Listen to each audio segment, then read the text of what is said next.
And we are live. Hello, everybody. Hi. I, Welcome to our Food Network chit chat. Um, if you are new here, my name is Emily. This is Alex, sincerely Alex Makeup on Instagram. Um, and tonight we were just going to talk about, I don't know, just random things we loved, shows we loved, maybe didn't like on Food Network. I feel like it's going to be pretty nostalgic.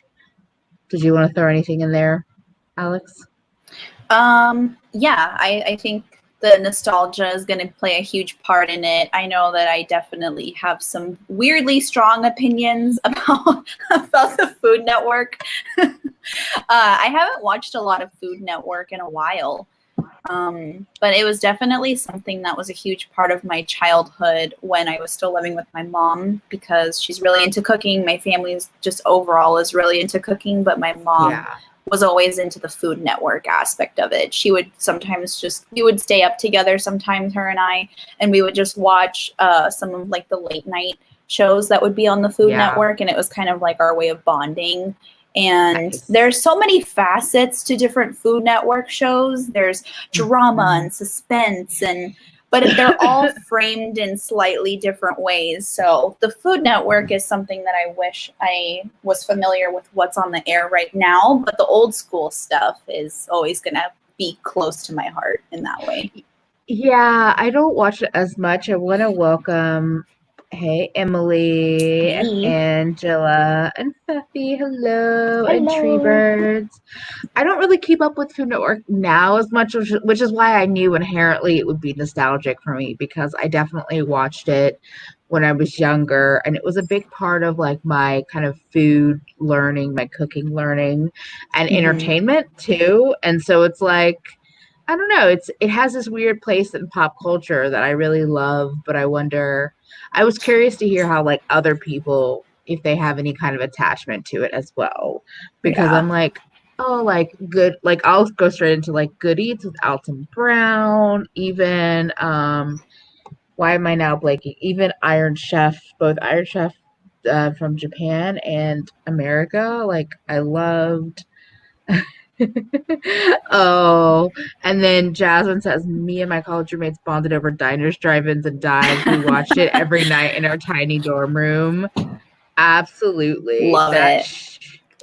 that show was so ridiculous. And I think about that, I'm like, he was just all up in their space and just like just gushing over the random giant plates of food. Uh, Just a word of caution to anyone who might be listening with earphones. I am dog sitting for our family dogs this weekend, and both of them are prone to barking. So I'm going to try and be as reflexive as I can with muting my microphone so I don't startle anybody, but just a word of caution if you want to listen without earphones. So yeah, that's it. Hey, Millie Hey, and Millie. Tracy. I'm pretty Hello. tired tonight. I just kind of got up from sleeping, so I feel it in my bones. Feffy says we just got Food Network on cable until like 2 years, so my experience is very different. We have chefs and cooking shows we love here, but they're local.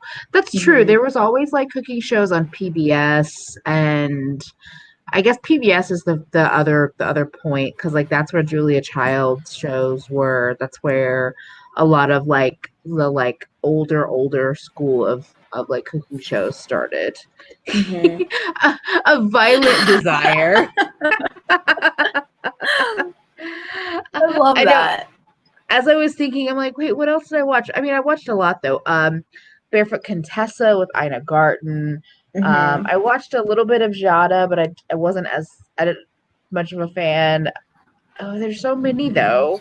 Um, The Taste. Okay. Oh, Anthony Bourdain. I miss him. The Taste. Was that like a talk show? I love this. The mayor of Flavortown bringing people together. Oh yes, Pioneer Woman. I used to read her blog before she had a TV show. Not to be like old person of YouTube or of the internet, but And then I think once I actually saw her in, you know what? No, I had fallen out of love with her blog and her content in general before she got her Food Network show. But seeing the show didn't help. Hey, Olivia. And dogs also have Food Network opinions. Oh my God. If everyone doesn't follow Olivia, Scientist in Makeup, on Instagram, she just posted a beautiful Yes. blue look using the Desi and Katie Francation palette. I see you, girl. I love it. Wait, I never watched Halloween. What's Halloween Wars? There's so many shows I don't know. It's funny that you talked about not really caring much for Giada De Laurentiis's show, because I never Yeah. really cared much for her show either. But I think a lot of it was because of my mom. My mom didn't really care much for her, mostly just because I feel like her whole presence on her show was very easily memeified. Like she enunciates things very, very strongly, and then she'll pepper in like authentic Italian pronunciations of things. And so my mom used to joke around that she sounded like she had like peanut butter in her mouth, like she had a creamy mouth. Like, I just really love the flavors of everything. A little bit of the Parmigiano Reggiano, a little bit of the this, a little bit of the that. Just the flavors really just like soak in together, and it just So I realize now that some of the reasons why I didn't like her, as I'm sitting here processing, was totally misogyny, because I was like, she's skinny. Like, she's skinny. What does she know about food? But the other part was like, I knew that she was from a rich family. Like, the De Laurentiises are like Hollywood royalty, or like old school Hollywood royalty. So instantly I was like, why are you on this channel? I didn't know that about her, actually. Yeah.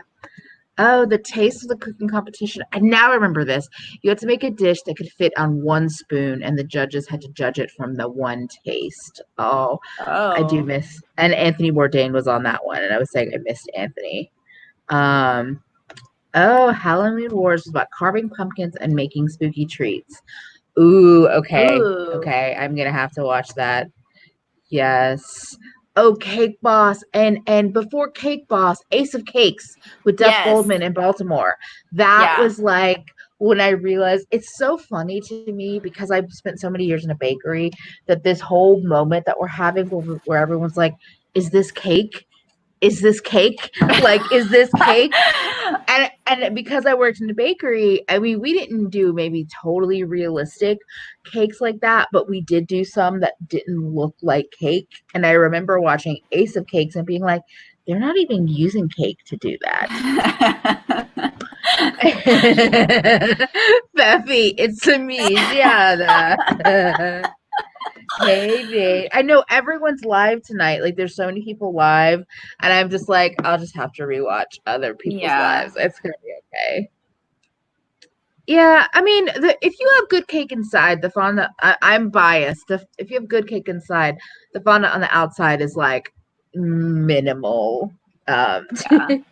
Yes. Yeah, exactly, because she's loaded. Oh, hey, Mo. Oh, I hope you're okay.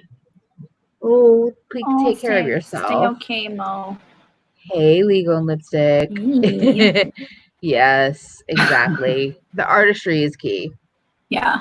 Oh, Paula Deen. How did I forget Paula Deen? Oh, Olivia man. says, my sister could not stand Paula Deen. Then she turned out to be racist, and my sister was like, I knew she was trash. Yeah, I mean, I kind of felt that, but there was a weird, like, so I'm from North Carolina, and I was definitely living in North Carolina when Paula Deen had her, like, heyday. And I definitely knew she was, like, a caricature of, like, a Southern grandma. And so in my head, I'm like, she's probably racist, because that's what happens. But I didn't really know it, and then it came out, and then I was like, yeah, okay. And I mean, her food wasn't even like that good in the scheme of things. So yeah. I remember Paula Deen being something, I don't know. So when I was in middle school, I think there was a group, because I went to a really small private middle school. So each class only had like 36 kids, and they only had one class per grade. So it was a really small school. And there was a very niche group of people in my class they were kind of like the trailblazers in terms of like meme culture. They would start the inside jokes in our class, and then it would spread like wildfire because our class is so small. And then it was kind of like it just became a thing. And so they memeified Paula Deen, and that was like a whole thing about just putting butter in absolutely everything. Exactly. So, just add more butter. Yeah. Also, Toya loves your eyes. Oh, your thanks, eyes. They Toya. Look amazing. Thank you. And hey, hey, Christine. Toya, this is the look that I'm going to be posting tomorrow. So y'all get an exclusive for the look that I created with the palette I just posted today. Yes. Yes. So I didn't like Cake Boss as much, but I think that's because I didn't care about the family drama. I think I like the vibe of Ace of Cakes because they just seemed more like friends that also worked together and they had their shit. But like, I think the family drama with Cake Boss, I was like, I'm good. But yes, yeah, I feel like I did a lot of homework and things while listening to Ace of Cakes. I always remember the Cake Boss episode when they made an erotic cake and Buddy's mom flipped out. Oh my gosh. Food. Yeah, cake. Also, hey, Nusha. I know. I always want cake. I always want cake. Exactly. Because she's racist. Oh my goodness. Who else was... Peppy. Peppy says holiday food is what we call regular gringo bullshit. You're right on the money, Peppy. You are right on the money. I was all hoity-toity when Food Network went from chefs to grandmas. I was not here for it. I agree. I mean, I enjoy watching chefs work. Like I mentioned it earlier, one of my favorite shows was Iron Chef Japan, like the original Iron Chef before it was, they also had Iron Chef America, because you would see these chefs like have to work at high speed with ingredients they weren't totally prepared by. I'm sure they had some preparation time, but it was ridiculous because I'm like, you created, obviously I know there's some deception there with, like I said, with timing, but it was just like they would create these like intense 5-star meals in like an hour with an ingredient they probably had. You okay? Yeah. Oh no. Oh no, I spilled some cider on my keyboard. Oh no. Although yes, your inner corner highlight though, Alex. Is that Boom Sour? Is that the yes, from Davina? And that too, Chopped. I love watching the arrogant pricks getting eliminated in the dessert round after a bunch of crap talk. Yes. Oh, thanks, Audra, and hello, my friend. Thank you, Audra. I think Toya's talking about Gordon Ramsay. Well, there's two. Well, there's Gordon Ramsay, and then there was that guy that does the bar restaurant, the Robert something. Robert. Oh my God, Robert Irvine. Yes. Yeah. Exactly. But yeah, Iron Chef. I don't know. It was just amazing. Yes, glowing. That man was. Yeah. Oh my God. Oh, go ahead. Go ahead. No, go ahead. The whole Gordon Ramsay thing reminds me of the Half Cousins episode that they did, where they basically listed off a bunch of celebrities and said, "But would you fuck them?" Was it them? It had to be them, because there was someone, they were like having discourse about Gordon Ramsay and how like some people, that might be their kink, having someone to just yell at them all the time. But at the same time, like Gordon Ramsay just looks like an old glove. Yes. Yeah. Iconic. YouTube. Some of them are on YouTube. I was looking it up. And yes, they are more intense than a telenovela, Iron Chef Japan. It really is. Oh my God, the chat's jumping. Hey, Yolanda, welcome. Hey. I don't watch that much. It's funny because I don't actually watch that much cooking stuff on YouTube. I don't know. It's like I really fell into the beauty world with YouTube, and I Mhm. haven't ventured much beyond that besides like beauty and skincare. Obviously, I'll still pop on and like basically Google like how to do something or something like that. But food YouTube, I'm weirdly not that much kind of into. What's interesting is I remember for a long time, I don't even think many, I could be wrong. When I think of cooking YouTube, I don't know why my mind immediately goes to like Rosanna Pansino Yeah. because she made it so big so quickly because she was the epitome of advertiser friendly. But in terms of like other cooking channels, I can't really name any off the top of my head. No. Yeah, and I think he's a butthole. And yet Christina's in love with him. That's fine. He has like he's like all Yes. neck. Like he Yes. has there's like His no head is the same width of his neck. It's the same, like, it's just like, I don't know what. And it's like, I'm like, you're an asshole. I don't know why it is, but you're an asshole now. Yeah, And and then he still has the nerve to walk around looking like a thumb. and I agree that like Kitchen Nightmares was interesting because people that buy restaurants that are like, it'll be a moneymaker, it'll be easy. In case you haven't heard this before, that is wrong. That is wrong. That is false. It's not going to be a moneymaker. It's not going to be easy. Hopefully it'll make you money, but it's not going to be an instant moneymaker. Also, that's interesting. Robert said he cooked for the queen and it turned out to be a lie. Nailed It is a delight. I adore Nicole Byers. If you like her sense of humor, just generally, she Oh, she's has great. a podcast called Why Won't You Date Me? Because she's perpetually single, and she's hilarious on there too. Dude looks leathery. Yeah. So Gordon is an interesting one because I don't really like him in the moment, but he's kind of sweet on Kids. he has that, what is it Master Chef, and then he has the kids one, and he's Mhm. I like there's been moments where I'm just like, oh, that's so sweet, but yeah, that's the thing, is this whole I gotta be the asshole chef. I don't really love that Yeah, version it's of. funny because You're welcome. I've never actually like heard anyone say it, but I think in some capacity, Gordon Ramsay is kind of like the Abby of dance moms, but in the chef world. Like she lives to torment these kids and to yell at them and push them basically to their breaking point in the effort to make them like the best at their craft, but Mm-hmm. they don't go about it in an appropriate way. This is interesting.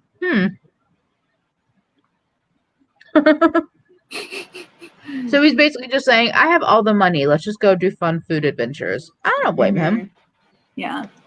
So dramatic and a little scarring because you're like, wait, this is what's going behind the scenes, um, you know, in restaurants.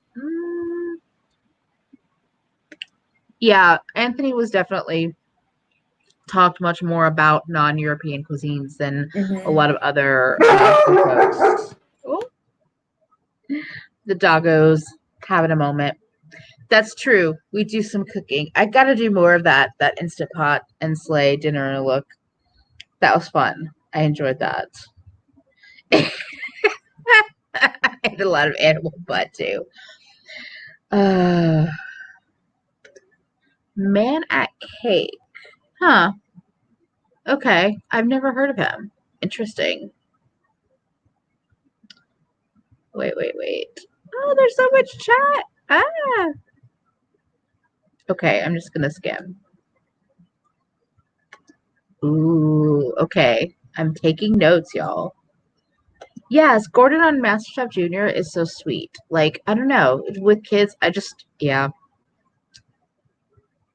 I appreciate him. And even actually, you know what, on MasterChef, I think that's what changed my opinion about him. Because I remember I didn't watch a lot of it, but I watched a little bit, especially early on. I remember there was an episode where they had a whole like little like I guess I'm calling it like training montage or whatever, and they were talking about lemons and how it's okay to have lemon seeds. Like if you juice your lemon, don't stress about it. If some lemon seeds go in the sauce or whatever, it's fine. They're natural. And then later in that episode, one of the competitors like he made his dish and Gordon tried it and there was lemon seeds in it and he called it out. And there's all this drama of like the like competitor feeling like, wait, is he gonna double back on his word and yell at me? And like what's gonna happen? And then Gordon was like, yeah, it's fine.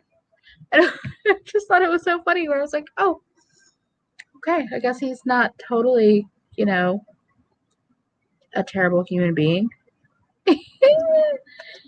Yes, Emily. As Tracy said, Jada is a lollipop head on the top of a tiny body. It might have been mean, but it was true. His multiple shows were unreal, that's for sure. But see, that's fair. There's a lot of people that are good cooks that I just don't want to watch.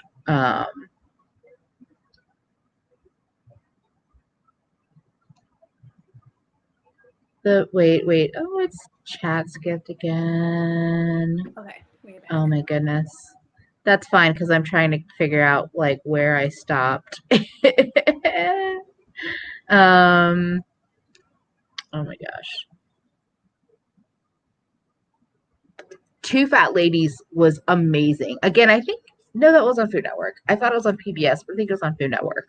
It was probably, if I'm being honest, one of the first representations of fat people on TV that I saw that was not completely damaging and terrible. And that was pretty early on. So I was like, that seems like a good life. I would like to live that life. Yes. They were kind of a little bit Paula Dean-ish with the add more butter, but it was more of the like, I'm just having a rich, amazing life. Oh my gosh.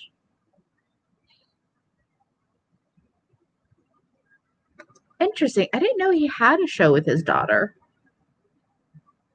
That's so interesting.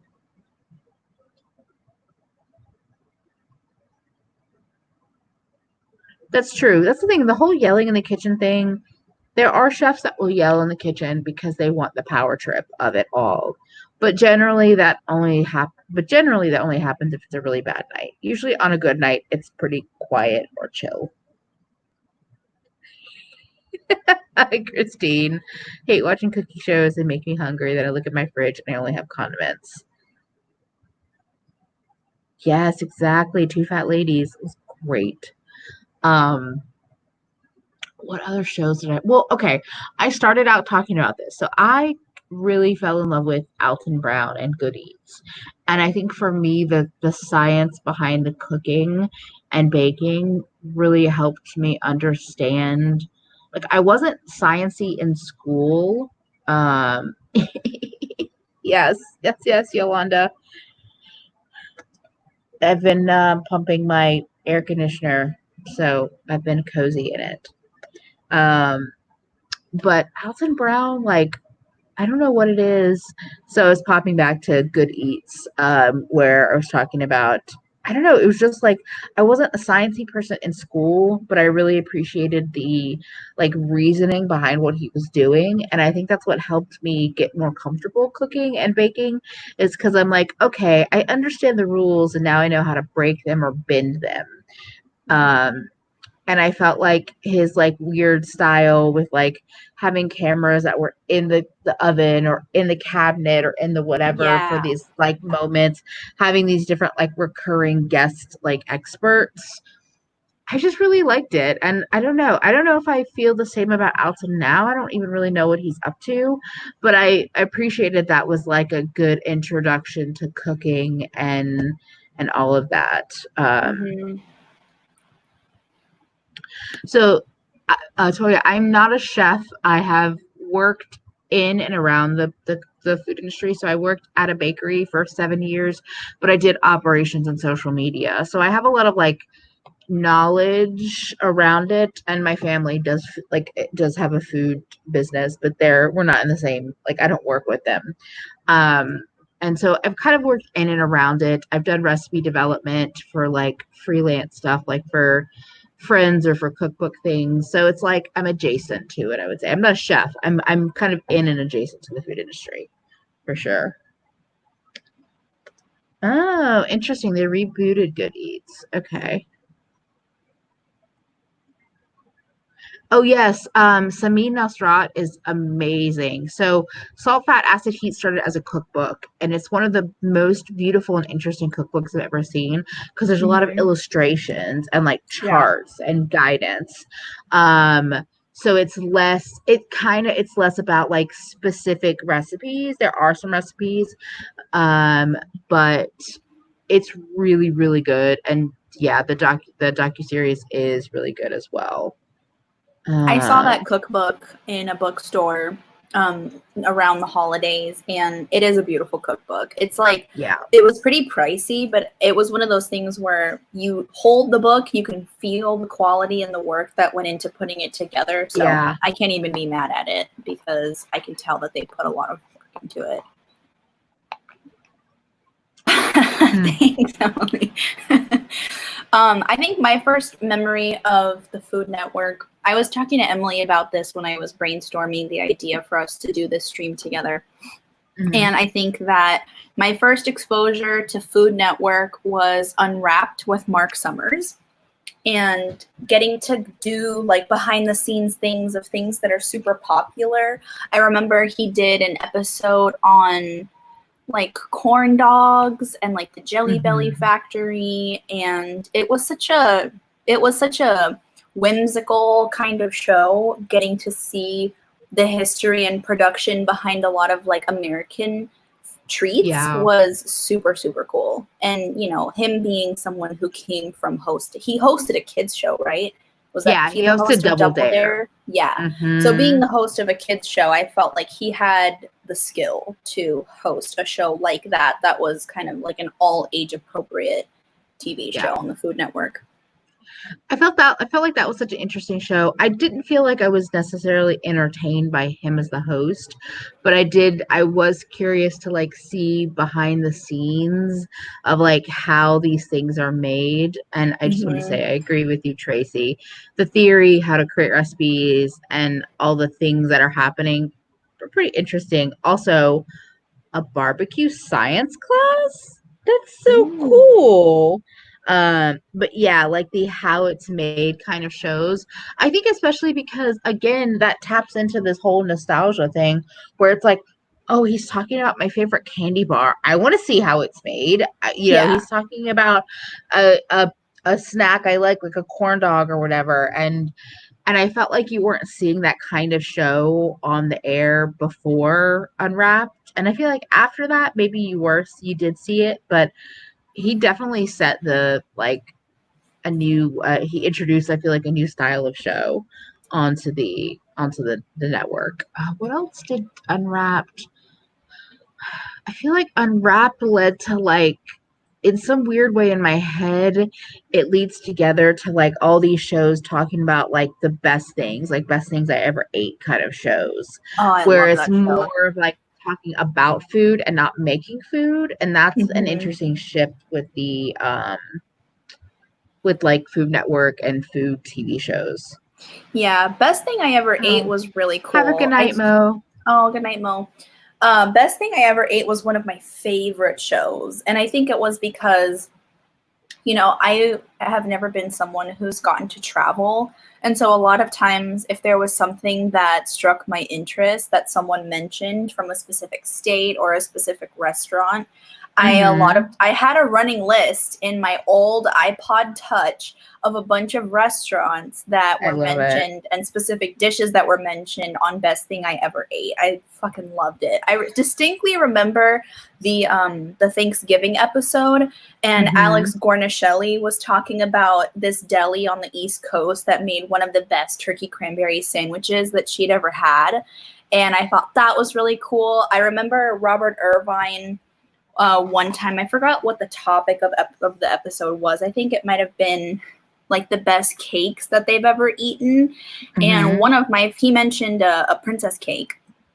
And princess cakes are one of my favorite types of cakes. I can't have the marzipan because it's made with almonds, so I usually just take it off. But the marzipan, the custard, the jelly, the really delicate, like airy type of cake consistency that it is. Oh my God, it's so good. I was lucky because I remember my birthday a couple of years ago. My dad's side of the family, I went over to my aunt's house and we had a barbecue for my birthday, and they went to like a bougie bakery and that was in like a downtown area close by, and they got a chocolate cake and they also got a princess cake, so that if the kids thought that the princess cake was too weird or whatever, they would have a chocolate cake. But a lot of them tried it and admitted that it was a very good cake. Yeah. I don't think I've ever had a proper princess cake, but I know about them because of bakery life and then, wait, okay, this is not Food Network, but Great British Bake Off is such a delight, that show. And I remember they did a whole thing on princess cakes on one of that episode. And that was, wait, what? Think they're rebooting Best Thing I Ever Ate. Pretty sure I started seeing commercials. Okay. Again, I will happily listen to people talk about food, just random foods they love. And it kind of ties in with like, I love traveling because I love exploring different places' foods. And so, yeah, having like a list and a running list of like recommendations is such a cool thing, because you're like, oh my God, like for me it's like if I have enough friends or random people on the internet that I trust saying I went to this city in this country and had amazing food, like that's why I went to so many places I've been to. I went to Cartagena in Colombia because I kept hearing about the food. I mean Barcelona. No, I haven't traveled a ton, but like enough where I'm like, even friends, I have friends in Philly and they're like, no, there's great food over here, you should come visit. And so I'll do that. Like, yeah. For anyone who's watching, before I got to be like really close with Emily, I had been following her on Instagram for a while, and I mentioned to her, because you told me that you took your Barcelona trip in like what, October of 2018 or something like that. Yeah. So I had been following Emily from like around that time.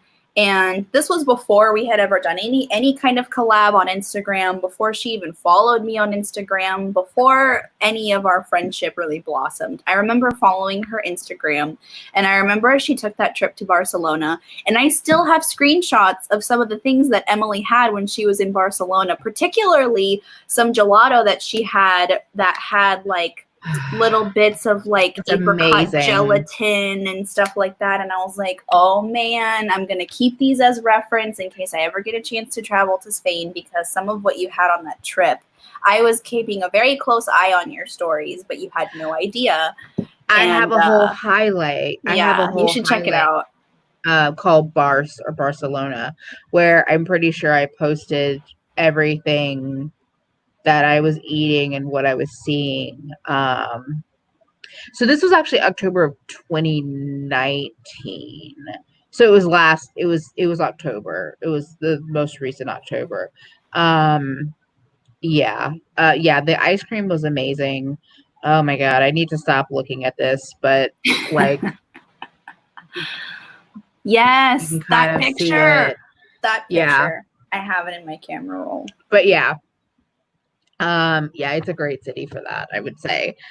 Exactly. Wait, Olivia. Yes. Also, your blue look is amazing. It was the first image that showed up when I opened up Instagram to look that up. Yeah, I like I know people are like, I like the original seasons, but yeah, I haven't really watched it as much lately, but it is super relaxing. I also loved Jasmine's comment. The same roommate, we started planning a road trip based on food places we wanted to visit, based on diners, drive-ins, dives, best thing I ever ate. Yeah, I would totally. I'm not a driver. I would accompany in a road trip, like especially parts of this country, and just be like, let's go to every place we've seen on diners, drive-in, and dives. Ooh, fish wrapped in banana leaves again. Also, St. Kitts sounds beautiful. Mm-hmm. Yes, Barcelona is an amazing city.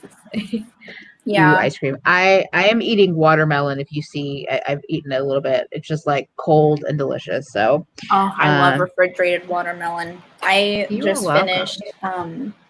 I just finished a hard cider, so the effects Yes. may kick in very soon.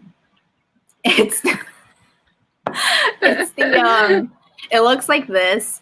It's the Titan Okay. Works hazy strawberry hard Hmm. cider. I buy these at Trader Joe's, and they're 6.9% alcohol by volume.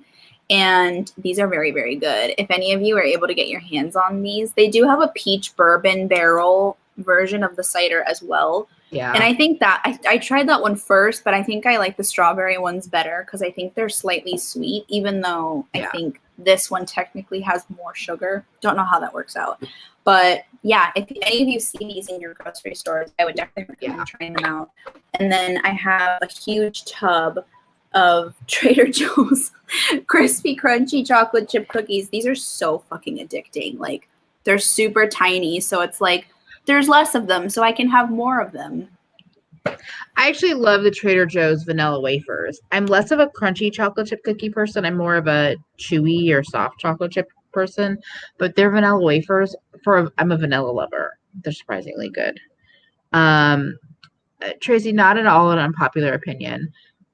I'm gonna make a big blanket statement. There's a lot of I think of the salt and spice combo that a lot of people put on fruit. Like that's pretty popular. Like the chili salt, and you put it on watermelon or mango or all that kinds of Love stuff. it.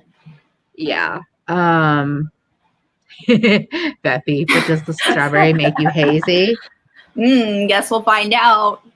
Enjoy your entertaining time, Faye. Thank you for stopping in. Love Thank you. you. Love you. You look so cute in Emily's merch. Oh, I know. Yes, Trader Joe's, I have to say, like they're spot on in a lot of ways. Exactly, tahine. That's what I was trying to think of. Yes. That's the yeah. So salt will Yes, like bring out Toya. the sweetness. Yes, I would it's say great. I think it works on. I'm biased because I don't really like to put. The only fruits that I like to put tahine on are pineapple and mangoes that are green, like more tart mangoes, not the sweet kind. But those are like the main ones that I would put salt or tahine on. I know some people will, or jicama. I'll put it on jicama too, but I'm not a huge fan of putting it on like watermelon, mostly because I feel like watermelons are so hit or miss if they're out of season. Like, unless it's in the summertime, it's really risky sometimes to get watermelons. And I hate more than anything to get a porous watermelon. I hate it. It's the worst. Wait, I want to apologize, Alex Woolard. I was trying to highlight your comment, and for some reason, I put you in timeout. I'm so sorry. I'm going to try to open my phone on YouTube and see if I can fix that. I was like, wait, no, I didn't know I could even do that. Oh, Nusha, yes, I love putting salt on cucumber. Love it. Oh, salt, cucumber. Lemon and salt on cucumber. Must have salt in my book. Must have it, and it's iconic. See, I don't like apples. Like I don't like a lot of traditional. I don't know. I don't like apples though, and so they're just not my thing. And I'm just like, I would never eat another apple again and be totally happy. Yes, same. I used to put salt on sweet. I used to put salt on green apples. I used to eat green apples just like straight up. And then after a while it was kind of like, this is kind of upsetting my stomach and my teeth. And then as my aunt got more into baking, she was like, you know that green apples are usually more meant for cooking, right? Like most people don't just eat green apples as they are. And I think after that, I never saw green apples the same way again. And I just stopped eating them like that. See, I like green apples raw, but I don't want salt on them. I would eat them with like peanut butter or something like that. Also, Ooh, they bye, make good Nate. Thanks for hanging out with us. Oh, Yeah, bye, like Nate. they pair with the sweet thing. But yeah, I love salty sweet. Even if I don't want spicy, just a little bit of salt on Mm-hmm. most things sweet just kind of like accentuates things in a different way. I can eat cucumbers like just fresh cucumbers, especially the really good like little Persian ones, like the little ones that don't Yes. have a lot of seeds. I could literally Mm-hmm. just eat that all day and I would be very happy. Yeah, we have so many. Um, My grandma gets a 3 pack of English cucumbers every time that she goes to Costco. And I feel bad because I go through my phases when it comes to eating cucumbers with lemon juice and salt. Sometimes the yeah, cucumbers are perfect, and sometimes they're kind of like that bitter but still bland kind of flavor that some cucumbers can yeah, get. And so I actually tried to look up. There's a Mexican restaurant. I love Persian cucumbers. I looked yeah. up, there's a Mexican restaurant that opened up somewhat close by, and they have cucumber and lemon agua fresca on their menu. Ooh, yeah, And I said to myself, I should make some. And I see that the recipe is like super easy. So if they're starting to get older, the cucumbers, to the point where I don't want to just eat them sliced up, I could easily repurpose them and put them into an agua fresca. So I might just do that yeah. tomorrow.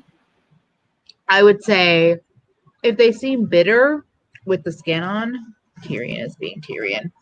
I'm just trying to make sure. Okay. I would just peel them, but then make it. Because I Yeah. feel Well, I like peel sometimes them if all the time. oh, okay. It's funny, like growing up, my parents were like, the peel is fine, just eat it. So that's been my motto for most fruits and veggies. Obviously, unless the peel is not fine. Um, ooh. So Persian cucumbers, the difference between like an English cucumber and a Persian cucumber. English cucumbers are usually the larger ones that are individually wrapped, depending on your grocery store. Persian cucumbers are smaller. They look like a lot of times like a pack of sausages in a Mm-hmm. styrofoam container. So they're Yeah. smaller, they're thinner and shorter, and they have less seeds, and they're usually just more like crunchy and less. They're almost like more tender, I guess, is what I would say, because they're still crunchy, but I don't know. They don't ever seem bitter to me. I can like eat one like a carrot, like just bite straight through it and eat it, or like I'll dip it in salt and eat it that way. Mm-hmm. Um, yeah. So yeah, they're exactly they're little cucumbers. Yes, the skin isn't as thick. That's also Yeah. key. So you often don't get that bitterness sometimes of cucumber skin. Yeah, I love cucumbers. Um, oh my gosh. Now I'm wondering if they ever did a cucumber Iron Chef. If anyone has not seen Iron Chef, basically it's like two chefs face off and they get an ingredient and they have to make I think like 5 dishes based Mm-hmm. on the ingredient. Um, I know Iron Chef US was maybe a little different, but I wonder now because I'm like I love cucumber. I want to see what people would do with it. That also reminds me of another show I didn't watch that much of, but I really liked. What was it called? It was another Alton Brown hosted one, but it was a more recent one. Oh, Oh, hi, Sherry. Thank you so much for complimenting my eye look. It's coming tomorrow, but I did post the shadows that I used on my Instagram today for anyone who's curious what I have on my eyes. um, Cutthroat Kitchen. That was a fun Mm-hmm. show. Yes, thank you, Jasmine. Um, oh, interesting, Tracy. I sometimes will just slice them and salt them and let them hang out for a little bit. Just either for like a few minutes or like an hour, and they're not pickled, but they get a little bit more like I don't know, they get a little bit tastier. That sounds kind of like A little good. what the Japanese restaurants will do, like sunamono, like cucumber salads Yes. with rice Yeah, vinegar. Oh my exactly. god. They're so good. Uh, They're so I'm just good. like, oh, I could eat it all the Oh time. man. There is a place that there was a place that was there was a sushi restaurant that was Hmm. in one of the small residential towns close to my college. And I remember we went there one time to have dinner with my aunt's in-laws, and they had like a little tiny like dipping plate and it would be like a free appetizer that they would include with your meal. Mm-hmm. And it was like a little pile of like the thinly sliced cucumbers in the sunamono, like very thinly sliced. It had the rice vinegar and it had the seaweed salad and a little bit of imitation crab meat on top. Ooh. And you would get it as like a little salad, like palate cleanser type of appetizer. Yeah. Oh my God, it was so good. A lot of times I wanted to like nudge my mom and be like, is there a way that I could get like a full size of this and have this just be my, it probably my is. entree and not even get sushi because it was that good? Yeah. I wanted to say, actually, speaking of, I happen to have this right by me because I'm a weirdo and I have things. I really like cucumbers dipped in furikake, which is just like seaweed and sesame seeds, because it kind of gives me that effect of like a good like some of the salads I've had at different Japanese restaurants. I should get that the next time I go to Trader Joe's. Also, this idea, Cutthroat Kitchen, but as a makeup edition. That would be amazing. I haven't watched it in a long time, but I don't know. I liked how it was just ridiculous in terms of like people being able to trade off and do weird things to each other. It's interesting. There's talk in the chat about pickles versus cucumbers. Half sours. I love them. I love half sour pickles because they're just starting to ferment, but they're still crunchy. It's kind of like what I'm doing with the little bit of salt on a cucumber and letting it sit. It's like it's starting to get fermented, but it's still really fresh and crunchy. They're my favorite. I like a lot of pickles, but I like things that are pickled, but I actually would prefer my cucumbers fresh or half sours. But like pickled onions or I don't know, pickled peppers. Like I love things like that. Are you there's a burger place that's like an artisan burger place that's kind of like I love pickles. I love pickles so much. Every time I have a burger that's like a regular burger, not like an artisanal burger that has like different ingredients in it, I have to have pickles in my burger. There needs to be something in it besides tomatoes, for me at least, that adds a little bit of acidity to cut through the richness of the cheese that I have in my burger. My mom instilled in me, she's been hyper moderate about things for a really long time, and I know that sounds kind of counterintuitive, but she always is about thinking about like what's gonna balance everything out. So like there's a Puerto Rican restaurant close to where I work, and my mom used to work in the same area, and they have Cubano sandwiches, like Cuban sandwiches. Yeah. And they're very rich because you have a lot of cheese. I think it's provolone. A lot of cheese. You have pork. You have like ham, you have mustard. It's a very rich sandwich. And even though it's cut, the richness is cut a little bit with the mustard, having the pickles in there is like really key too. So it's hilarious because my aunt's husband is like a super picky eater, and he would remove the pickles, he would remove the mayo, and it was just a sad sandwich. And we would always be like, dude, your sandwich looks sad. Like, leave the pickles in there. And that's kind of a philosophy that I've tried to adopt too. Whenever I go places, like I try to eat the dish as it comes and try not to make substitutions, just because I feel like there has to be a lot of thought that goes into developing a menu, and they serve it that way for a reason. So unless it's something like removing something super spicy that I know I can't handle, or removing any type of like nuts because I'm intolerant for allergies, I will try to just consume it the way that it comes. So the removal of pickles in Cuban sandwiches is a no-go. And then I was talking earlier about the artisan burger chain here in California, in Northern California. It's called Rome Burgers, like ROAM. And they're really fucking bougie, but their homemade pickles that they have in their sandwiches are so good. They have that perfect balance. I don't like sweet pickles, but they have that perfect balance of mostly sour, but a little bit sweet of homemade pickles. And they're so good. And they make my burger taste amazing. I love that. And I agree with what you're saying, Alex, and how Irene put it. I want to taste their vision. Exactly. I love that. Mm-hmm. And yes, I like a lot of other pickle vegetables more than I like pickles. And curtido is I amazing. love curtido. Also, you might like, if you like pickles, Emily, you might like pickled onions because most pickled onions are not cooked. Like I make them, I just put onions and a little salt and vinegar, like raw onions, and let them sit. And they'll start to like soften a little bit, but I think it's a different texture to me than a cooked onion. Obviously, if you don't feel like messing with it, don't, but you know. Also, hey Bethany, and yes, Cuban sandwiches. It's all about them, the mustard and the pickle. Yeah. And the bread. Yeah, that toasted, like smashed bread. Oh, so good.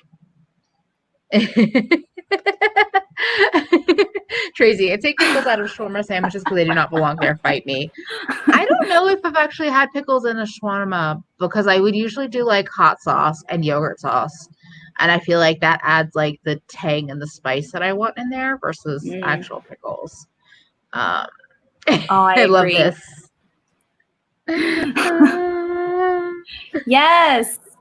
So do we. Oh Agree. my God. I was going to comment on Kobe's comment about pupusas sounding so good right Oh, now. oh my Oh my gosh, God, they yes. totally do. They're so good. Oh my God, it was so funny. So let me let y'all in on this little inside joke that we have with my family. So if anyone wants a clue into what my family's sense of humor is like, we love to joke about things like hypothetical situations or imaginary situations and just taking it as far as possible and making it sound as ridiculous as possible.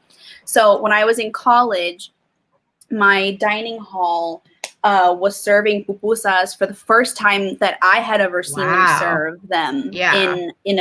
for dinner time.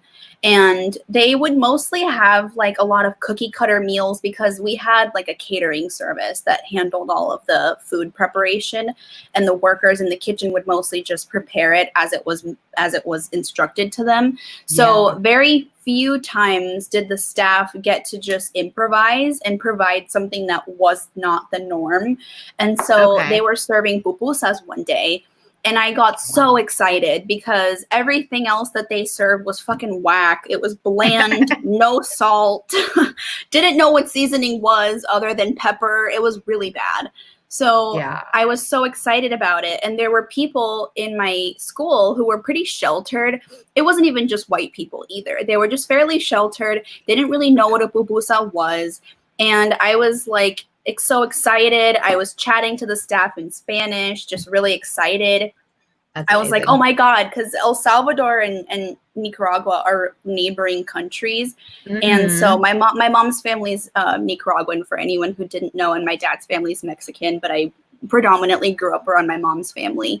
So when it comes to Salvadorian food, like I love it because it's so similar to ours in a lot of ways. And so anyway, so there are people around the station and they're kind of like, what's this? And I was like the biggest advocate for them. I was like, they're so good. You can put like this little slaw on top and it's like a quesadilla, but stepped up a notch. Like it's so good. Like everyone should try it. So I come home a few weekends later and I'm telling my mom and my aunt this story about how everyone is kind of looking at me like, oh, what's that? And my mom and my aunt are cracking up and they're just like, can you imagine Alex is just like sitting there being a literal cheerleader for this food that might not even be good, but she's trying so hard to convince people that it's worth trying. And so they even went as far as to say, like, can you imagine like Alex gets like a pupusa costume and she's like spinning a sign to try and like get people to try the food? And then when people are kind of like, what are you, like an old cookie? And I'm just like, no, I'm a pupusa. And I stomp away and my curtilo just falls behind me. This might be a good. And so now, Wait. oh my God. Now that's the joke. That's the joke. So now it's a running joke that I never wore a pupusa costume, but now whenever I see stuff like burrito blankets, I could just be like, oh, hey, like this would be good for my pupusa costume, guys. I was going to say this would be a good time to explain it, but then Olivia just did. It's a stuffed corn cake filled with meat, beans, cheese. You can fill them with whatever you want. Eat them with tomato and slaw. Yes, and I agree. That is the cutest mental image ever. And I apologize again for timing you out accidentally. Okay. I did not mean to do that. Also, yes, the accent. The accent was delightful. There you go. Your next Halloween costume. Oh my god. Or makeup looks. There we go. Makeup looks. I should. If anyone follows Drac Mackins on Instagram, there's a look that they posted on their Instagram. Let me see if I can find it. That had like a tortilla drawn around her eye or something like that. And I sent it to my mom and my aunt. And I legit was like, oh my God, guys, this is like the new iteration of my pupusa costume. Let me lower the brightness a little bit. Oh my gosh, I just found it. That's amazing. Yes, I should do that. I should do that. Amazing. Ooh, a curated pupusa palette. And yes, Toya, one day I want to do that. We just have a huge potluck or dinner with different foods. I would love that. All of the food. Arepas are great. Pupusas are great. Arepas are so good. I don't know if I've had a pamona, which is a Brazilian tamale, according to what they were saying, but that sounds amazing.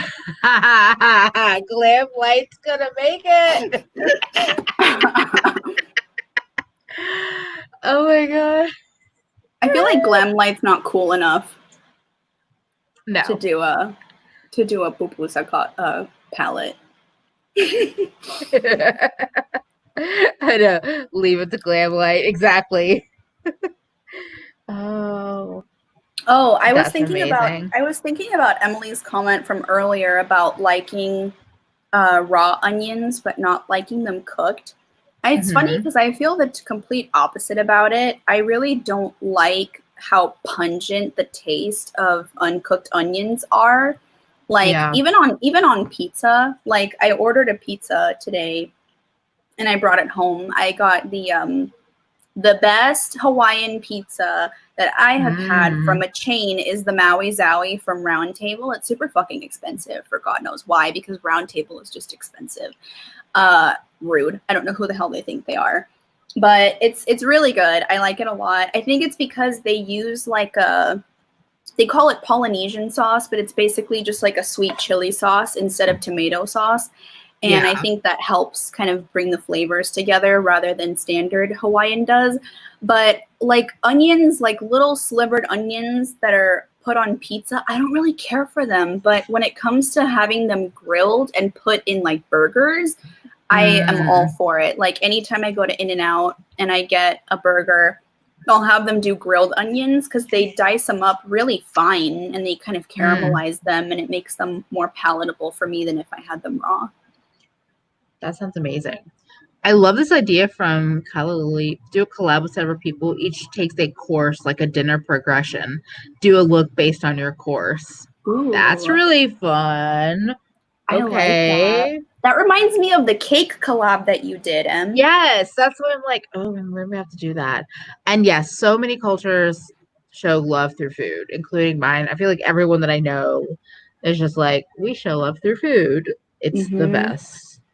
Oh, that's so interesting that onions cause Sherry to have migraines. Grilled peppers with steak sounds amazing. I like really little slivers of onions, like raw onions, on my pizza, but it depends on the flavor for sure. Because sometimes I like that pungency. Caramelized onions are amazing as well, but you know, I think I love onions in most forms, if I'm being honest. But I understand. I feel like cooked onions, there's a texture thing for a lot of people. A lot of people don't like that mushiness that is that comes with cooked onions. So, but for me, I don't know. I just love all onions. Yeah, I think grilled peppers sound good in theory, but I have a hard time finding ways that I like bell peppers because a lot of times I don't like I can't have like raw peppers, how they're served in like vegetable trays where you just dip them in ranch, or a lot of times people who do keto will do like little they'll like slice a sweet pepper in half and then they'll fill it with like chicken salad or tuna salad or something. I can't do it. There's something about the wateriness, the watery crunch of raw peppers that I just don't like. And I wish I liked them even cooked, because I think fajitas sound really good and they look really good, but I can't deal with humongous chunks of pepper like that. I only like them when they're like really tiny and stir fried into something else. Yeah. Well, the thing is that bell peppers, I feel like, are overrated, but there's so many other varieties of peppers that grill or saute up nicely, like things that you would call like, oh, because I just got some actually in my farm share, just like different kinds of peppers that have thinner skins that are not spicy. So they're not like spicy, but they're also not like a bell pepper, but they have more of that thinner skin, so it kind of cooks up. I don't know, it just doesn't like raw. It's a little less like juicy in that way, and then cooked, they get tender, I think, faster. So, but yeah, and green peppers are one of the few veggies that I'm just like, nope, do not want. Oh, that's a bummer. I'm sorry. Bummer. I do know a lot of people. So a good friend of mine, a couple of years back, all of a sudden she realized that she couldn't handle, like, basically she had to cut out like the majority of what she was eating. She couldn't eat anything that had any kind of fermentation. She couldn't have anything that had any kind of mold, which means a lot of cheeses, like any soft cheese and a lot of the like cheddar and that kind of texture cheese. She couldn't have any nightshades, which is like tomatoes, eggplants. Pretty sure she couldn't have onions and garlic and peppers. And it was just like this huge adjustment. And I don't know how she does it sometimes. I love asparagus. I love it. I love asparagus too.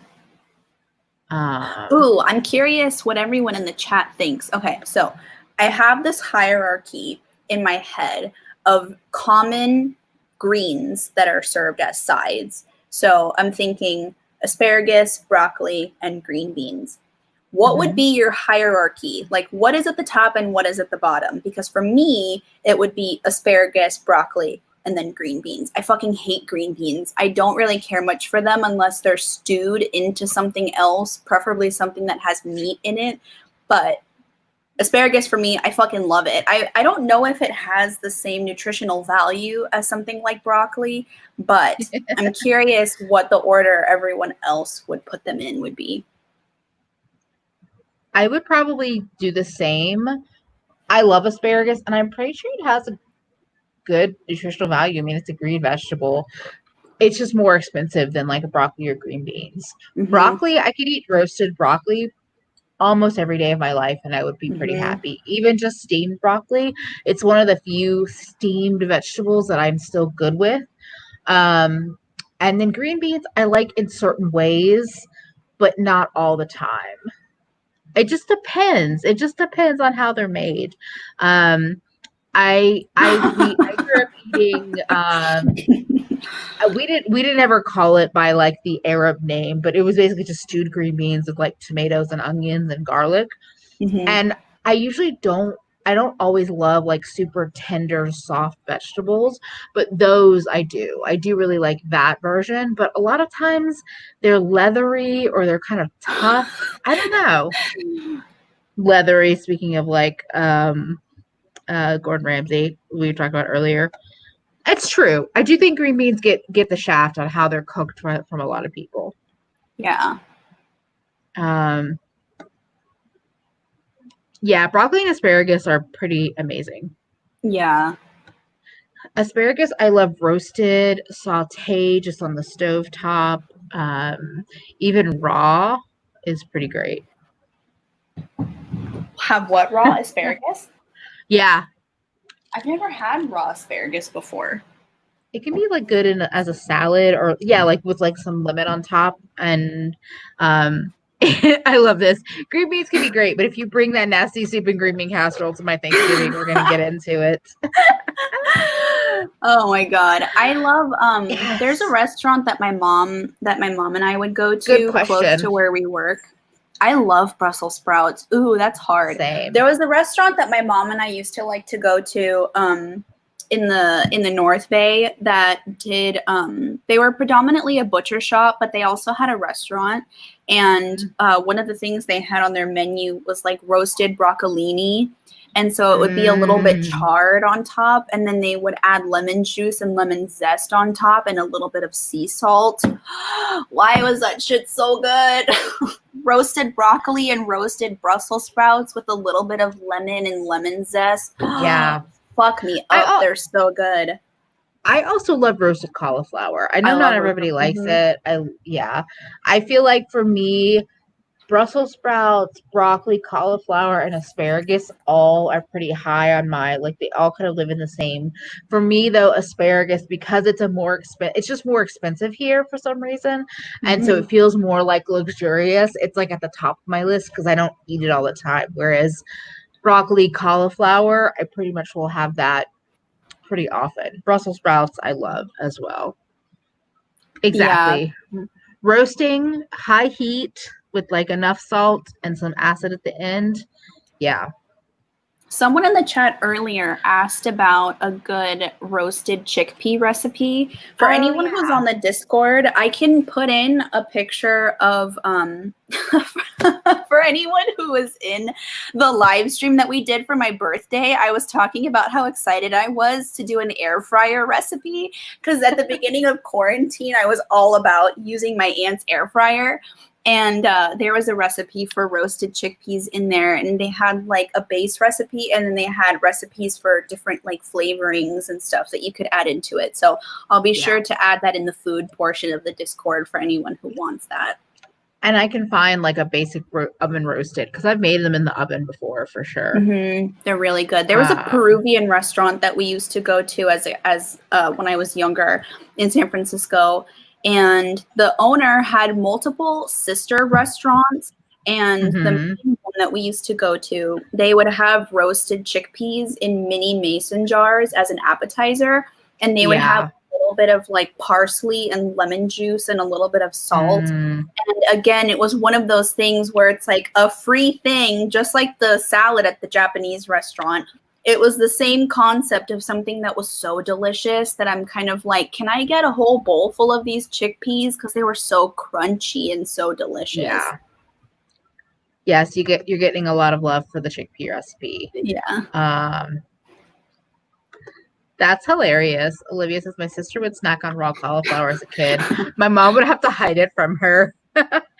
See, I like beets, and I'm with Nusha. Beets are good with goat cheese. Like beets and goat cheese, I like. Ooh, Fefi made dulce de leche. Oh, that stuff is amazing. Salt on dulce de leche.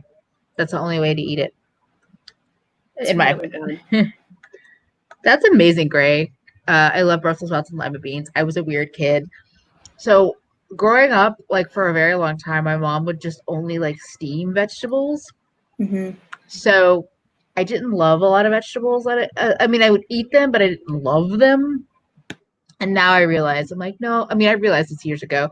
Like, there are so many different ways to make vegetables that, yeah, like this sounds amazing. Really, if you add some salt while it's roasting, a lemon juice or some kind of acid, and a little like parsley or Parmesan cheese or something like that, it's probably going to be amazing. Ooh, that sounds so good. I remember I never really cared much. I never really had beets when I was a kid, but for anyone who watched the cartoon Doug growing up, beets were like a really prominent reference. They had the Beets as like a band or something like that, and I was like, what are beets? And then my mom was the queen of going to restaurants and seeing dishes that she really loved and being able to recreate them to some extent. Ooh.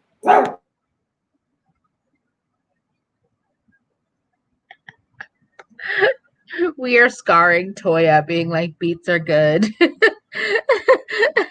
Toya's like, no, how dare you.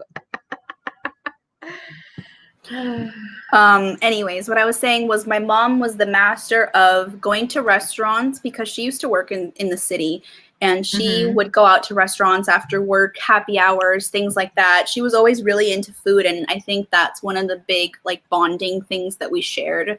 And so she had a beet salad somewhere with like goat cheese and like, you know, baby greens and stuff, and she made it one Yeah. time, and I think I was in like middle school or high school, and I don't think I had ever had beets before, or at least not that I could remember. And I Yeah. remember the taste being so strong that I was kind of like, this is a little bit like a cross between like dirt and mint, like minty dirt. They're very earthy tasting vegetables. So like they do kind of taste a little bit like dirt. So Mint and dirt. they're not my favorite, but I appreciate them for what they are. I'll have them in a smoothie gladly. Oh no. They overtake. Here's the thing: is I don't understand this. Like, let's put vegetables we don't like into a smoothie. They over one. I'm not a smoothie person at all. At all. I've never been one, and I don't think I ever will be. If I want a meal, I want a meal. If I want a drink, I want a drink. Smoothies don't do it for me because they also don't fill me up, so it feels like a waste. But when I've had beets in juices or smoothies, I'm like, no. I don't want this with my fruit mixed up. Like I can deal with like spinach in a smoothie, but not beets. I don't get it. I would rather have them roasted again with some goat cheese. But I understand the like tasting like dirt thing because they have their moments for me, but I can usually balance them out. I think my grandma has done a good job of balancing out beets with other fruits. Like she'll blend them up with like pineapple and Yeah. orange and apple. And so yes, it still tastes like beets, but I'd rather chug beets and get all of the nutrition than have to sit there and eat it and potentially have my salad taste like dirt. But to each their own. Yeah, this whole like let's hide vegetables in cakes thing is just it's such a thing. It's such a thing. Um See, everyone has their thing. Lily, I don't mind a fruit smoothie now and then, but keep the damn kale out of it. Oh, that's interesting though. I didn't know that raw beets are really good for you. Okay. Okay. That's good to know. Yeah. There's like juice and there's smoothies. They're very different things. I'm also not a huge juice person, but I think it's also because it excuse me. Juice is so expensive. And I don't really get it. I have heard of that as well. Red velvet cake made with beets. I haven't made one like that, but I've made a red velvet cake made with red wine. That was probably the best red velvet cake I ever had. Really good. And I don't even like carrot cakes. Carrots are like one of my carrots are on the list of like this vegetable that everyone seems to love and I just don't at all care about. I don't really like them. Like I like them roasted, like really roasted and caramelized, but like if they're just sautéed or steamed, if they're in a like bag of mixed vegetables for like sautés or randomly in a salad, I don't like them. I don't want them.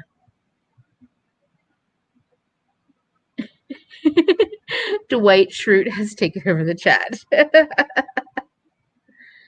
um, Interesting. Pickle juice is supposed to be good for you when you work out. I'm guessing the salt, maybe electrolytes. I don't know. Electrolytes, maybe. Oh, for anyone who was curious, I should actually share in the food tab of the Discord the recipe that I used to make the chicken wings that I made a couple of weeks ago with pickle juice. I know the picture that I shared was awful. It was pretty bad. They did not look very cute, but I talked about it in one of the first live streams that Em and I ever did about this Instagram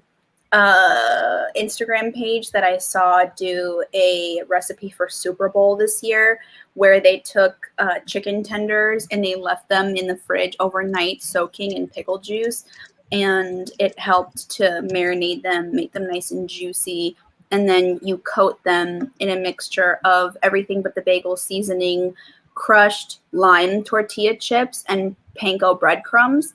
And oh, they were so crunchy and like perfectly salty and tangy from the pickle juice. They're so good.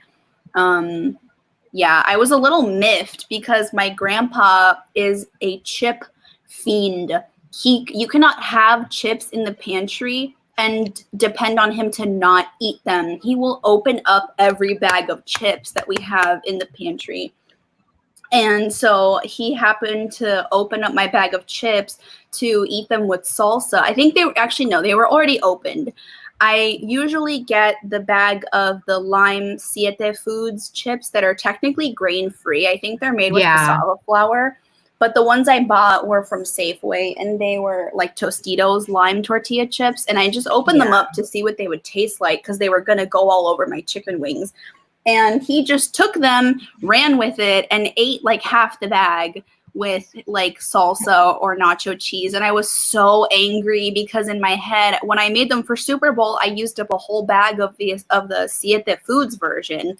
So I was like, damn it, I'm not going to have enough time to go to the grocery store. I was like in panic mode because it was getting late. I thought the grocery stores were already closed because this was like for 4th of July. And I was like panicked that he ate more of the chips than I would be able to use for my wings. Crisis was averted. They ended up turning out good. However, we made them in the air fryer that my grandma bought us from Costco. And what I had to learn the hard way was that the one that we have is a bigger capacity, like it's a 6-quart air fryer, whereas the one that I used for Super Bowl, that's my aunt's, is 4 quarts. So I didn't know that I needed to make an adjustment for cooking time, and some of my chicken wings ended up undercooked, and that was frustrating. So I'll have to figure that out for next time. Also, I don't like the style of it. Tangent, but yeah, pickle juice is very versatile. I love sweet potato cake. Sweet potato, like skip pumpkin cake, give me sweet potato cake. It's the same thing. You just use sweet potato like mashed up or puree rather than pumpkin. It's so good. I feel like sweet potatoes are underrated. Oh, yes. Oh, sorry. They just sound amazing though. I love how fancy everyone is. I love how fancy you are with the creme fraiche. Like, I love creme fraiche. What? I know, same. Kale is probably like my least favorite green just because it does take so long to get tender. And I don't need everything to be super like tender and cooked down, but sometimes it's, I don't know, not ideal. Yes. Sweet potatoes are amazing. This might be a controversial statement though. The superior potato? Don't know about that. Yeah, I think you'd love sweet potato cupcakes if you like carrot cake, pumpkin cake, anything like that. Hey, Lisa Marie. I feel you on the napping. Totally feel you on that.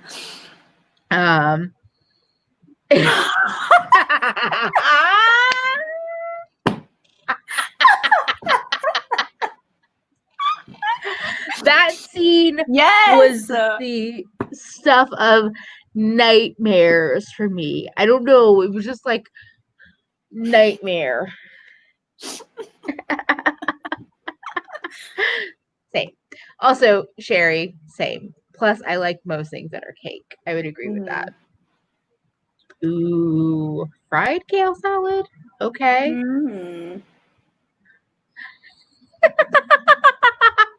Y'all are hilarious. If it kills me, I'll haunt you. Oh my goodness. You know, I'm going to throw in a controversial opinion. I would disagree that sweet potatoes are the superior potato. I I'm so ingrained in regular like white potato culture. And I think it's because in my head, I know that sweet potatoes technically have more nutritional value in them. And so my body and my mind want to rebel. Oh, hey. Hey, Tyrion. What are you um, doing? There you go. my Get out of body here. and my mind want to rebel and go for the starchier, more savory potato because I fluctuate between having a real sweet tooth and a salty tooth. So the fact that sweet potatoes are always sweet, I don't know. Like sweet potato fries, I don't really care for sweet potato fries. Like roasted sweet potatoes are good. I'll give them that. But there is a restaurant locally that does like like a pork chop that's been brined for like 2 days, super juicy. It's okay. They do a pork chop that's brined for 2 days, and they will serve it with a mustard seed sauce. Oh Yeah. my God. And they'll serve it with roasted Brussels sprouts and sweet potatoes au gratin. I'll accept Sounds it, amazing. but I would rather have like regular potatoes au gratin. So here's my take on this. I think calling them sweet potatoes is to their detriment. Just call them like yams. Like they're not potatoes. They're different because here's the thing is that like everyone's so ingrained with white potato culture. You think of plain, bland, starchy things that you have to add other flavor to. Sweet potato kind of have their own flavor and own sweetness to them. So I think if they were like more known as a different thing than just a sweet potato, I feel like the name is what is to their detriment because I think that they are delicious. But if you're thinking, oh, it's just a potato, but it's sweet, well, yeah, a lot of people are going to pick the not sweet option. Well, I remember reading a while back that sweet potatoes and yams are not the same thing. That real yams are actually very hard to come by because they're very much native to various African countries, and what we consider yams are actually sweet potatoes. If there was another name besides yams for instead of basically don't call sweet potatoes, just give them a different name. Mm-hmm. Like I feel like it would make a difference. Because I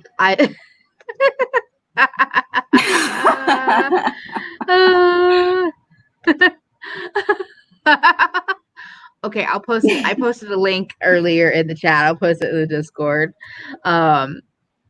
Yeah, but it's true. Yams are a totally different thing. That's true. I'm just like, oh, Japanese yams are so good. I don't even know what's going on in the chat.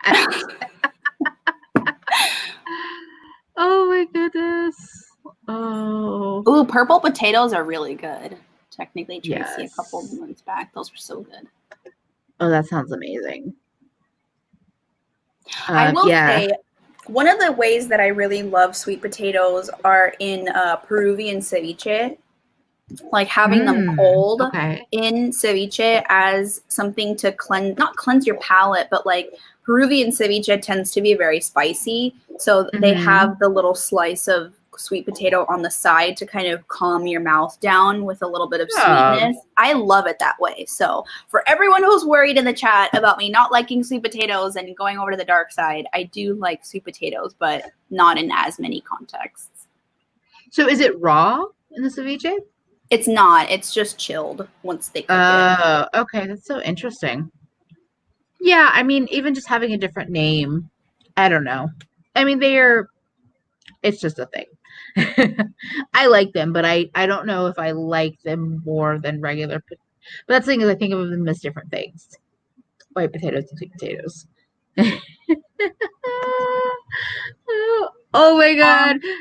It tasted like gray. Oh, that's such a good description of bad cooking. Ah! Tasted like gray. Yeah, I agree. We're all just being silly tonight, which is good. Yeah. I needed this. Exactly. Ooh, sweet potato tempura is good. Yeah. Yeah. I like how you're like, it's edible. I'm like, it's delicious. Canote or camote? Oh Okay, yeah, interesting. Yeah, I've never heard of green sweet potatoes. I've never heard of that either. Also, huh?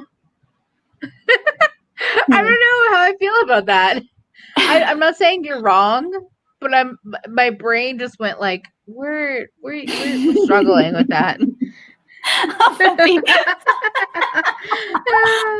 It tasted like gray. Sounds like one of those hipster poems people post on Tumblr.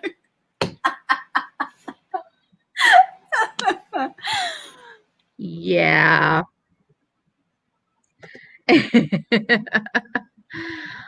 It happens. You know, I would agree with that. Even when I was a kid, okay, my boyfriend and my best friend have tried to describe me as a person because I was going to restaurants a lot as a kid. So I was exposed to a lot more things as a kid in terms of like flavor and developing my palate at a really early age. And so when we were in college, they tried to argue with me that I was a picky eater. And I was like, I wouldn't call it being a picky eater. Like, I just know good food, honey. But like not in like that way, but obviously like yeah, I mean I'm not going to sit here and say that I'm too good for street tacos or nacho fries or the occasional Taco Bell. Like if the food tastes good, it tastes good regardless of like how cheap or how expensive it is. But a lot of times like bad food is just bad food. I if it's not edible, I'm not going to be able to eat it. Yeah. Well, but I think there is a difference between bad food and being picky. Like not eating bad food and being picky, I feel like are very different things. As I said, your palate has more experience than theirs. Right? Like I love that woman, but bad cooking. Ooh, Okinawa sweet potato cheesecake. Effie, I'm a picky eater in the sense that I don't like beloved by old people food. Yeah, that sounds amazing. she did give him shit for dumping me. Okay. Props to the gray food lady. Gray food lady. Nice. Oh my goodness. Oh yeah, pumpkins. I've definitely seen green pumpkins. They're very pretty. Very, and I really like pumpkin actually. I'm a picky eater and that I don't like the taste of anything. It's definitely different than bad food. Okay.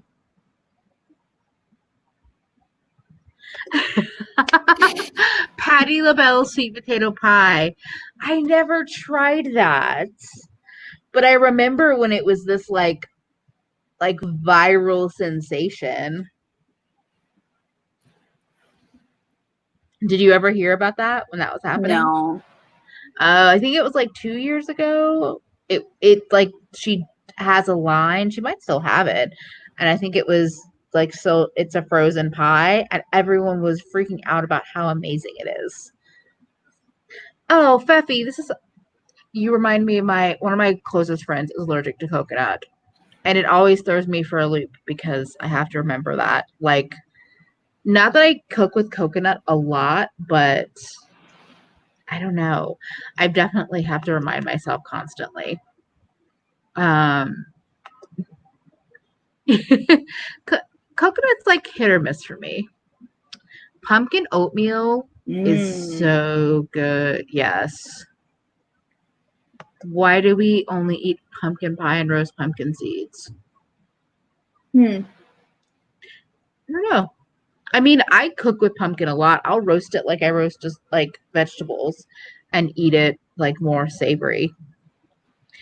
It depends on the pumpkin. If you're getting those big like carving pumpkins, they taste like absolutely nothing. But like basically what people would call squash, like kabocha squashes or delicata or like there's other ones that are actually called pumpkins that have more flavor to them. Homemade sweet potato pie is amazing. I made Oh, that it's so good. this Thanksgiving, this past one. It was worth all of the effort.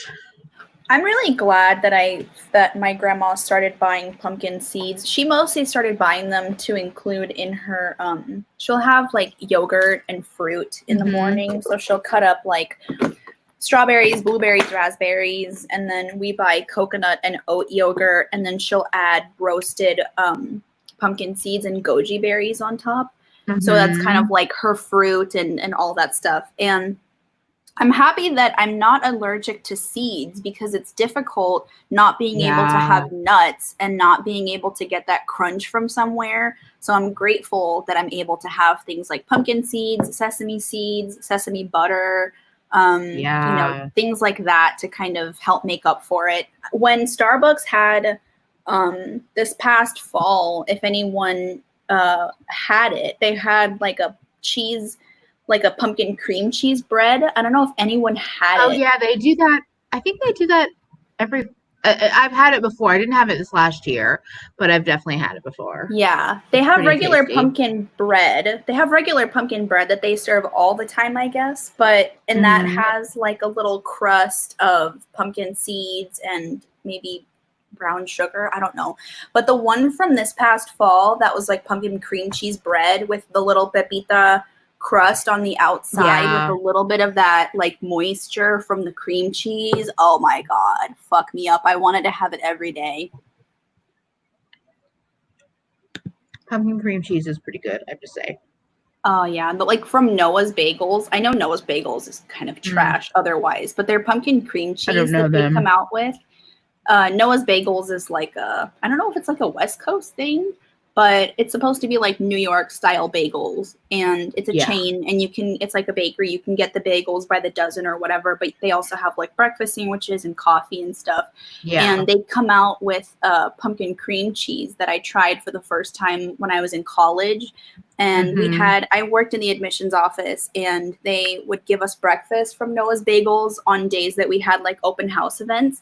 And they had a bagel spread for us, and they had pumpkin cream cheese. And oh my God, it's like bright orange, but it tastes like whipped pumpkin pie filling. Yeah. Oh my God, it's so good. And Sherry, I'm technically not allergic. Like I don't go into anaphylaxis when I have nuts, but I am intolerant. Like I break out in cystic acne whenever I have nuts. And that was something that developed later in life. And my mom is the same way.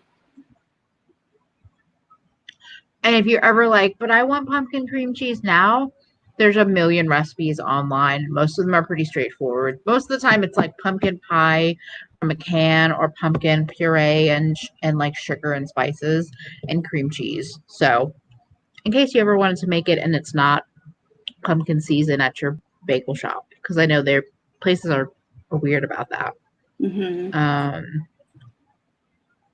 Yeah. Ooh. Pumpkin bread with pepitas. That sounds great.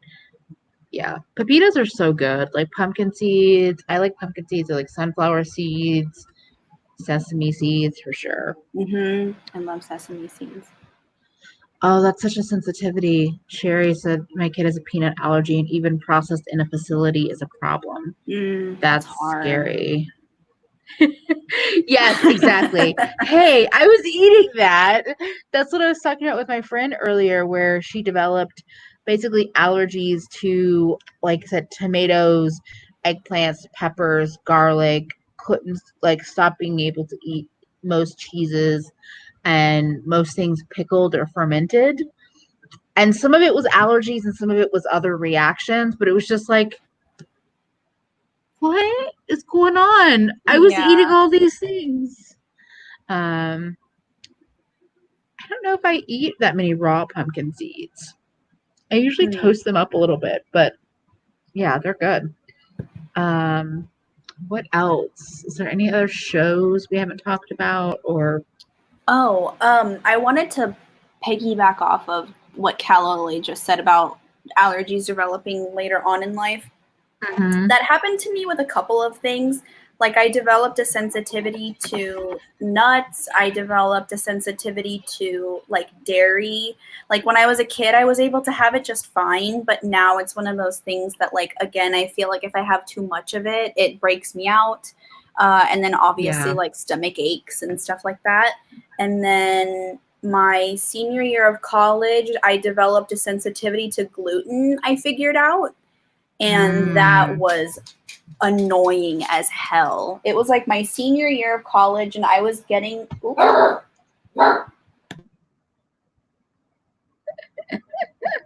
Uppers. And yes, Tracy, exactly. Just yeah, and you can kind of taste and flavor as you need. Yeah, nightshade is a huge category of food, of vegetables, plant life. I can't speak right now.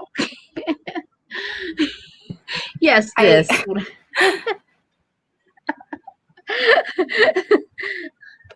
I like that. Like, why is this possible? Don't take good things away from me. It's like as you get older, all the adulting things get thrown on you, but then you're like, I'm also allergic to food that I used to love. Cool. the gluten thing was annoying. I was in my senior year of college, and I was starting to get headaches like every single day, and really strong Wow. ones. They weren't quite migraines, but I would get headaches like pretty much every single day. And I was just taking Advil, they would go away, but then I would get them again the next day. And I didn't know what it was. I cut out caffeine. I tried to drink as much water as possible. I tried to get sleep. It still wasn't working. I got really bad dandruff. I developed like a couple of random eczema patches. And I did some digging, and I even went to the doctors, and the doctor prescribed me like migraine medication, but I wasn't getting traditional migraines. They were just really strong headaches. I didn't have the light sensitivity, the nausea, anything that's traditionally associated with migraines. And then I looked it up, and I was like, what if it's a gluten thing? Because it's not quite symptoms of celiac. Like, I didn't have bloating or anything like that, but I looked it up, and some people can experience non-celiac gluten sensitivities. So the eczema, the dandruff, the inflammatory responses in general, also the headaches, that was like all gluten related, which makes sense because I was having bagels for breakfast like every single day, and a lot of my staple meals throughout the day were bread dependent. So I cut it out for like 2 weeks, and my headaches were gone. Funny how that works out. And thank you, Olivia, the scientist, for coming in with some scientific information. Depends on your immune system. As you get more exposed to the protein of certain foods, your immune response can become more reactive to it. That's so interesting. Yeah, I think people that shame anyone that's like that says they have an allergy is really shitty, because here's the problem though, is that people take this allergy as a new diet option. And then so then, you get people that are like, oh, they're at a restaurant. They're like, oh, do you have gluten-free options? And they're like, yes, yes, yes. And then they're like, oh, they bring out and then you order everything, and then you bring out the bread basket, and that person that said that they were gluten-free is just eating bread. And you're like, okay, but you weren't eating, but at the same time, you should never judge someone on what they're eating. So in the end, if somebody says they have an allergy, just believe them. Yeah. Oh, this exactly. I remember there was I think it was in the Am I the Asshole Reddit like page that somebody posted something about how their girlfriend, I'm paraphrasing from memory, that their girlfriend doesn't like onions, or doesn't like onions, doesn't like cooked onions. And basically this guy thought that she was just full of shit. For their like anniversary dinner, he chopped up onions really, really, really fine and put them like in a pasta sauce or something, and then served her the pasta. And like she immediately knew and was just kind of like, fuck off, like how dare you, just like try to sneak this in to prove me wrong. And he was trying to ask, like, am I the asshole in this situation? It's like, yes, you are the asshole. You are the big gaping asshole. Like, if somebody says that they don't like something, for whatever reason, they probably can sense it and taste it and whatever when it's in food. So, yeah. Yeah, exactly. I agreed. Diet shaming is also misogynist half the time. So the fact that people are actively endangering lives because they hate things that women do, very true. Sometimes your immune system reads things as dangerous when they are not, or remembers it as dangerous. Fascinating. Oh, it was mushrooms. Okay, yes, I knew it. I was like, it's not onions. It was mushrooms. Yes. If you think we need the Karens to make these fad diet things popular, I actually had not thought about this. So also if you think we need the Karens to make these fad diets things popular, so they're easier to access for those who truly need it. That's very true. I hadn't really thought about that in terms of like different nut allergies, gluten allergies, dairy, all of that. All these things that have also been kind of like co-opted into fad diets. You're actually I think that's pretty on the money because I feel like for most of these things until they became a fad diet in some way, I wasn't seeing them as a lot of options in restaurants on a regular basis. Oh, thank you. Thank you for filling me in on this. Yes. And as Glitterkitten says, why are men men? This is scary. I can't stand people who try to test allergies. I'm always scared some kid will sneak peanuts in her food. I will bring the law and the world of hell down. Yes, exactly. Like there's certain things that you just know. Audra hates fake sugar. I don't blame you. And she can taste it. Yeah. So despite her very clearly expressed aversion, he knew what was best for her, made it anyway, and then was looking for justification. Fucking I'm gonna go get water. Okay.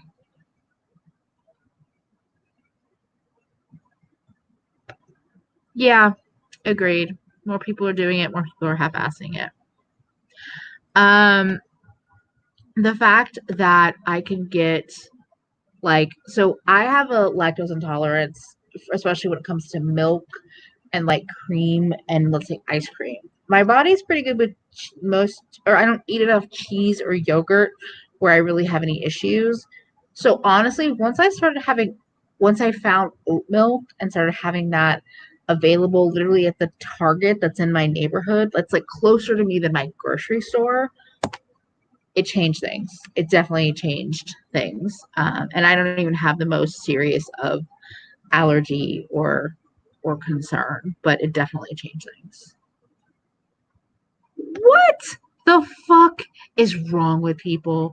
There's an episode of What Would You Do where one of the scenarios was a guy's friend sticking peanuts into his milkshake while he was away. I remember thinking it was absurd because who would do that? That is scary. Oh, yeah. Why are men men? It is so dangerous. What?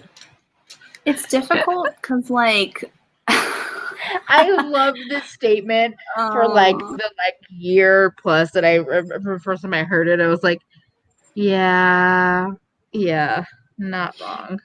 I think the pickiness when it comes to food is really difficult because I know that in a lot of cultures it's looked down upon to be a picky eater. Yeah. And I this is a tangent that I wanted to go down really quick because I feel like in a lot of Latinx cultures, because food is such a unifying thing, it's difficult because like I remember my roommate, my freshman and sophomore year of college, was a picky eater. And I remember feeling, because I was conditioned by my family to be annoyed by people who are picky eaters. It's kind of like, just eat what I fucking give you kind of attitude. Like, I'm not serving you shit, so you should just eat it. Yeah. So that was how I was raised. And also, I was raised to think of picky eating as like the ultimate exercise of privilege, because a lot of people don't have a choice in what they're able to eat. And so you kind of just have Same. to eat what you're able to eat. Oh my God.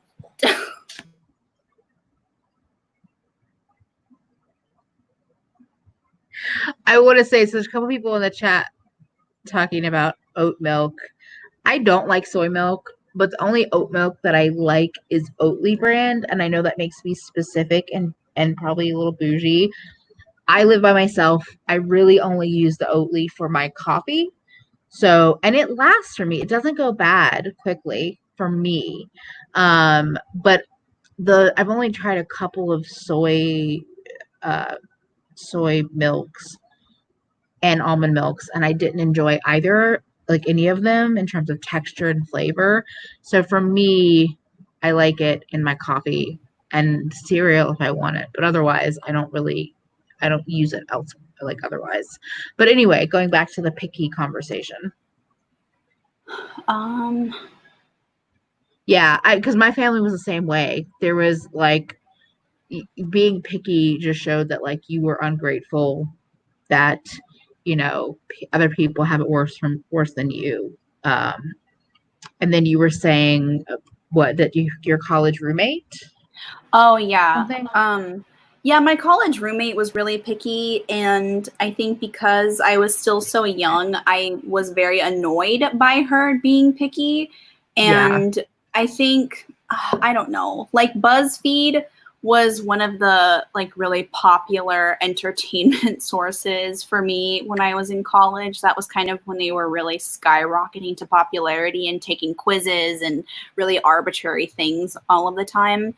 yeah, And it was one of those things where, like, again, like I was saying, in my family, we were conditioned to believe that people who were picky eaters were like really like how dare you, being kind of yeah, ungrateful. And I always had a hard time because like people in my life when I was growing up would talk about how people who are picky eaters are buzzkills, and how it's really hard to be friends with someone who's a picky eater, as someone like my mom who is really big on food, and dating yeah, someone who is a picky eater is kind of a deal breaker, because kids growing up like should try everything in that ideology. And so yeah, when you're friends with someone who's a picky eater, it's kind of like, I don't really want to hang out with you because you're going to hold us back from going pretty much anywhere. yeah, So it's definitely difficult, because I want to be more considerate of people who have strong food preferences or strong aversions to foods or food allergies, but it's still something that it's kind of difficult to grapple with. yeah. I mean, I think there's a lot of good points about like being maligned in that way can be very traumatizing, especially as a child. And I think there's a difference between like, so I definitely grew up in that same mindset of like, you're ungrateful, I mean, here's the thing is I was lucky in that there was always food in the house. So I know that like I was definitely not the kid that was like, I'm not going to eat this. But, like my brothers probably did that here or there. But there was always other things that, like, after a while, they would just go and get something else and, like, eat a snack or something. Cause it's like my parents' discipline, but not that much. So Mm-hmm. I know I was lucky in that way. But I know my younger brother was a very picky eater. And I think about just like the drama that was related to it. And now I realize like, okay, one, allergies don't make you picky. Allergies Right. are allergies. Intolerances are intolerances. And then I think other things that people are picky about, like as I've gotten older, I mean, yes, I think there are still people that are just like, well, I don't like a vegetable because it's a vegetable. And I'm like, okay, but if you're like, I don't know. If for me, it's just, I think it's different as I've gotten older because I realize there are reasons. Some people, it's sensory, it's textures, it's certain flavors. And I feel like most of my friends, even if they're picky eaters, we can like still dine together. We can still like do, one of my favorite things is being able to go out to dinner and then just say, okay, let's order something where most everyone, I know not everyone in the chat can do this, but where it's like where most everyone at the table doesn't have an allergen or dislike involved, and we all just share our food. Obviously, during the pandemic, that's not happening at all. But like a year ago, that's like the highlight of like going out and dining out, is being like, let's all share our foods and order things where we can all enjoy. But I realize that it's probably more challenging for some people than others. Anyway, so yeah. Yeah, I love I loved or I would eat most things. But I know not everybody was like that. And that's so interesting. When I was at others' homes, I would often just not eat and say I wasn't hungry rather than go through shit. Yeah. Oh, that's interesting. Yeah, I mean, that's the thing, is that I think that there are still some picky eaters that are, in my opinion, a little immature, but I'm also trying to be better about not judging people. As I say, being like, yeah, that was something that came up when I was reading stuff about like it was almost like a BuzzFeed listicle of like things picky eaters wish that you knew or something like that. Yeah. And I remember reading it when I was a little bit younger and feeling kind of like, are you kidding me? Like a lot of people in the comment section, this was like Facebook comments of people who read the article as well, and they were kind of like, are you kidding me? Like, what are you, like 5 years old that you're still being this picky of an eater? So I know that it can be very stigmatizing and traumatizing for people when it comes to picky eating. I think that's one of the things that I'm really grateful for in terms of my partner, and how even though he grew up very sheltered and not really going to restaurants because his parents were very like penny pinchy, he didn't really grow up eating a lot of diverse foods like I did, but he was really open to the idea of trying pretty much anything. So I really value that part of our relationship. Yeah, I will say, so there's some good conversation in the chat about EDs and picky eating, and I do think like there's something really interesting about. So for me, I was always the kid that I was like, okay, this is what's made for dinner. I'm gonna eat it, like a little bit of everything. Finish what's on my plate, because that's also a big thing. You get shoved a lot of food your direction. You finish what's on your plate. I was also a fat kid, like from birth. I was fat. And I've struggled with my relationship with food because my growing up, there was like, you have to finish what's on your plate, be grateful for what you have, don't be a picky eater. But at the same time, I had multiple people in my family, in my life, that were like, why are you chubby? Why are you eating this? Why are you eating that? So like constantly my brain was just like, there's no right answer. There's literally no right answer, because it's like I could not eat and possibly not be fat, but then I'm not doing the thing that the family said. It was just like, so I think food in general is such a more complex thing than people like really value it to be. Yeah. And so that's why even this concept of picky eaters, I've tried to open myself up to be a little less instantly judgmental, because I have a really weird, fucked up relationship with food, and I'm like working on it, but I don't think I'm ever going to be in a place where I'm just like, well, I'm good now. I have no issues. So if other people have things, weird things within their life and their relationship to food, I just feel sympathetic, because I'm just like, you're not alone. A lot of us, especially a lot of us women, got real fucked over during the course of becoming adults, and we're still working on it. So yeah, it's just exactly. Yeah. It's, and so it's like, in some ways I wish I had just been like, I look back and I'm like, damn, I wish I had just been a picky eater. Maybe I wouldn't have been a fat kid. And now I'm like, the fact that I even thought about that makes me realize like how far I still have to go with myself. So yeah, this is why I want to talk about this kind of stuff, because the more people that say things like this, like same Feffy, the more I realize like how big of an issue it is and how little it is actually talked about. Exactly that complicated intersection. Because I love food. I love like I said, sharing food with people, cooking for people, Yeah. baking for people, the like being around the same table or at a party where you're all like eating different things and sharing that environment, like space, and getting something from a chef and it's amazing and so like makes your mind go like, holy shit. But there's also like all the baggage that comes with it. Yeah. Fair. Yeah. I've come far, but it's still yeah. Oh well, this is very true, Olivia. Some people's pickiness can be rooted in xenophobia too. Like I know people who Yeah. judge other cultures' cuisines unfairly. That is where I get frustrated when people are just like, "Oh no, I don't eat Indian food." I'm like, you realize that that continent has a huge variety of options that they're not, or I don't eat Chinese food, or like just like big sweeping statements as like a picky eater, and I'm like, oh no, you're just racist. That's what's happening there. Yeah.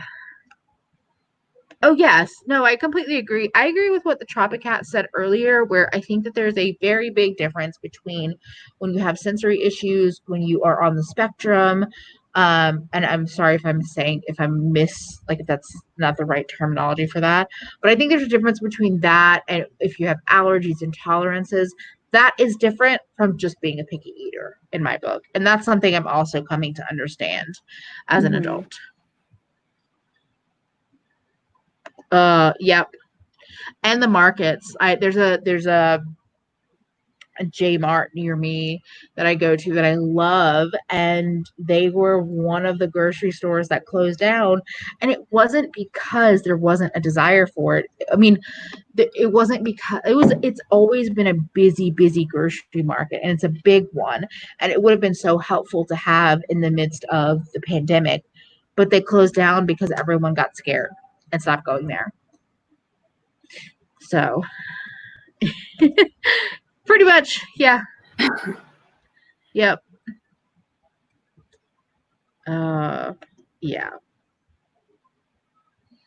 Oh, yeah. Peanuts and oil. That's tricky to not have that. Yeah. Yeah, exactly. Ugh. I Oh. know. Yeah. I mean, I think that's it's interesting. I'm trying to like tie it back to the whole Food Network concept where it's like, do we feel like there were shows that opened you up to different cuisines? Because now that I'm thinking about it, I don't feel like there were, at least when I was watching it, like I feel like a lot of the stuff was very American Hmm. or Italian. I don't feel like Yes. there was that much exploration into other cuisines. You know, one of the things that I wanted to bring up as a topic was I remember as a kid feeling like there was like some silent sexism when it came to the Food Network in terms of like what genders of chefs they showcased in a lot of their shows. And I remember Yeah. feeling like there wasn't a lot of women representation in the Food Network that I could remember of. You have like your Paula Deans, your Barefoot Contessas, your Jada De Laurentiis, but I mean, I feel like I can still name more male or male presenting figures in the Food Network, which I thought was kind of weird as a kid because I was kind of like, wait a second, but like if cooking is like a woman's thing, if we're going down this line of logic, then why are men predominantly the ones represented in the Food Network? And then here you have like, I guess, glass escalator theory, or like Yes. male chefs are more technically skilled or just whatever They whatever are about them presented makes them a better chef. Male chefs are rock stars and they're TV stars. and women are home cooks. They're not even chefs. There's like I think it's a really like it was a very clear cut like within the culture, both on Food Network and elsewhere, that again, men are the TV stars, they're the rock stars. Women are at home cooking and they just Mhm. need to stay at home cooking. I also just wanted to highlight Tracy's comment that kind of like made my brain snap a little too. If food is a love language, are EDs an abusive relationship? Just gonna Ooh. drop that there to think about because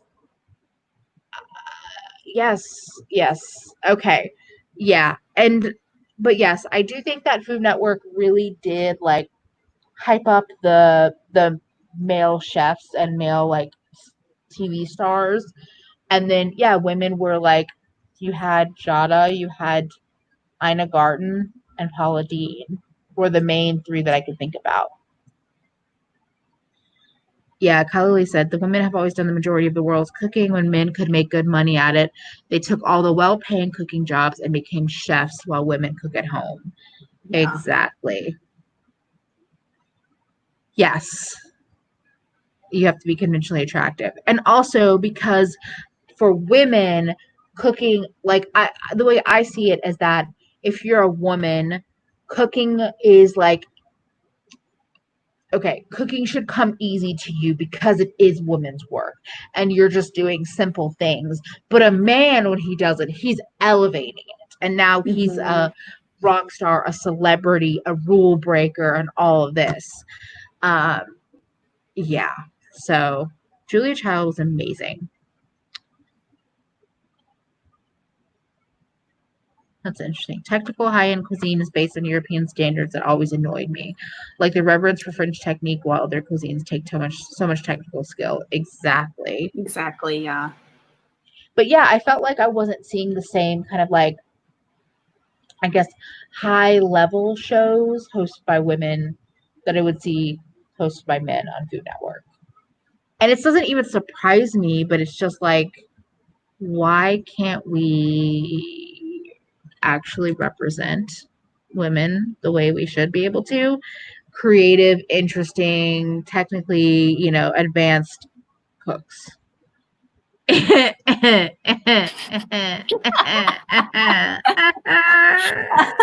sounded like Squidward.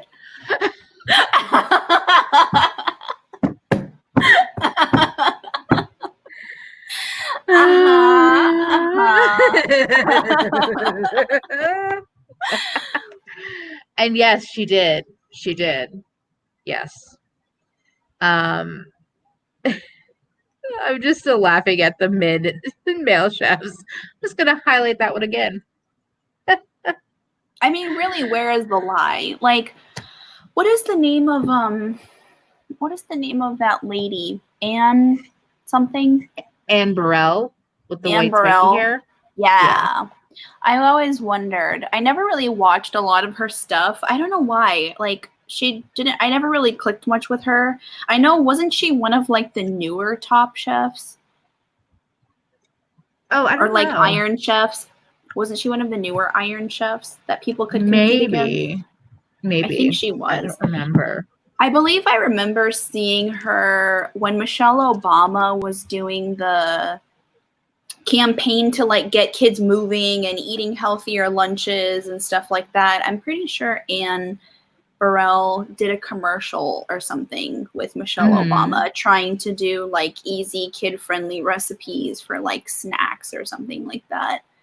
But I never actually like watched any of the shows where she was a host or anything like that, which again goes to what I said earlier about not really having a lot of like prominent female figures in a lot of Food Network shows.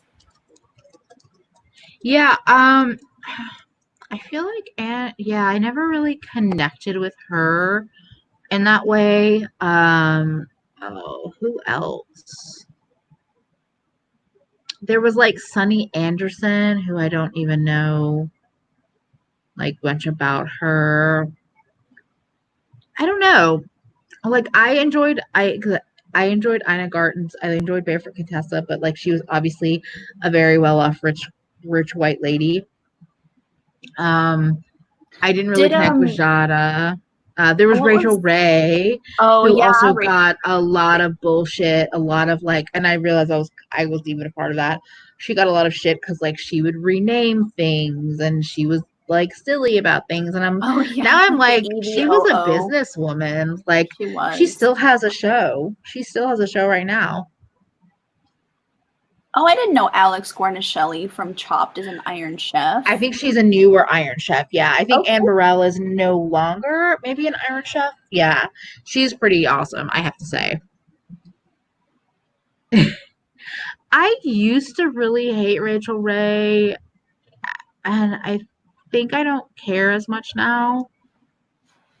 I I think think she she's was just another. a. Oh no, go ahead. Oh no, go ahead. She was another one of those people that had like a very prominent mouth, like what I was saying before with Jada. Like Rachel Ray would talk and she would be like so energetic about things, like you could see all of her teeth when she would talk because she was so excited about everything.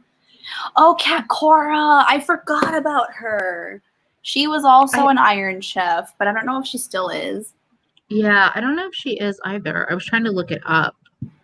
Um, it looks like she's a retired Iron Chef.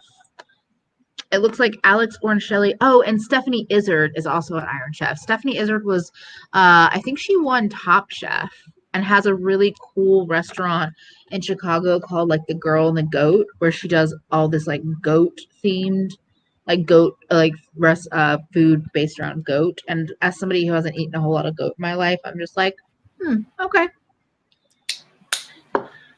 But here's the thing is that both of these people are actually doing some cool work in the world.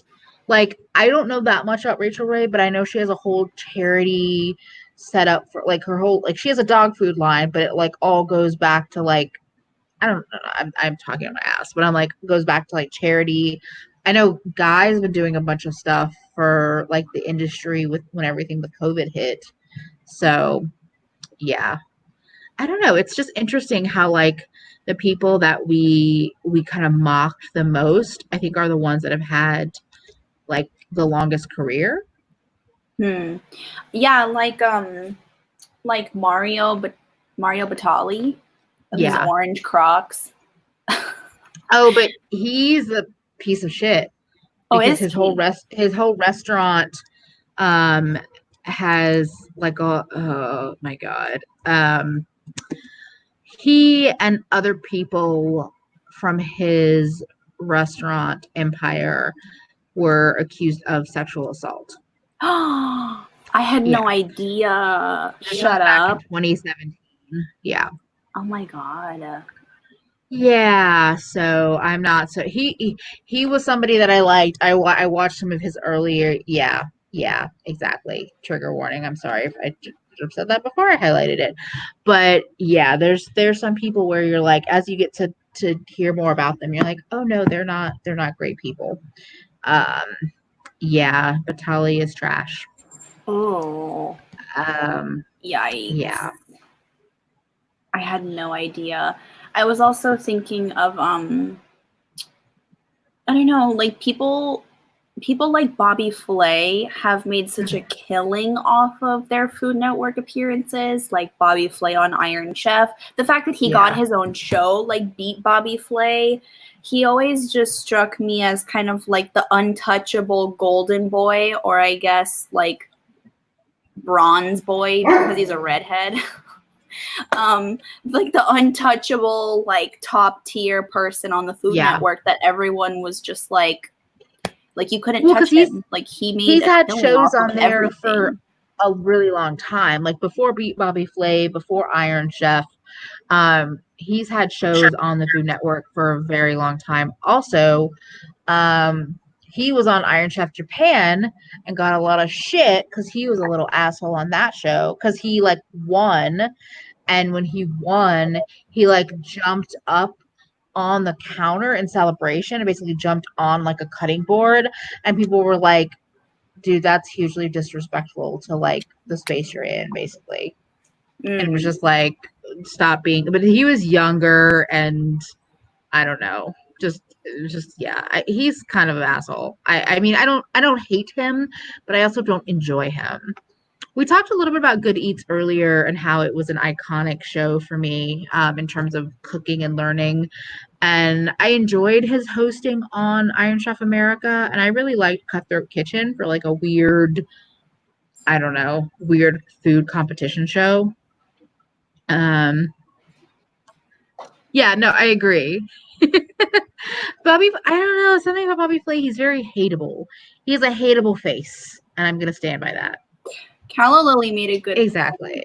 a little bit up. He was the Mr. Macho cook guy that men could watch before Guy Fieri. Totally. Yep. He was totally a guy's guy, and he gave off these vibes that like your wife can watch me and you can watch me and it's not weird. Yeah. Also, oh yes, bam. I watched a lot of Emerald. I don't even know why now, but I think because he was one of the originals, so you know he was an option. He made an air fryer pressure cooker combo thing that my grandma saw in an infomercial and was this close to buying because it had Emerald's name on it and she saw it on an infomercial and I was like, please, we don't need a pressure cooker. I just want an air fryer. Good night.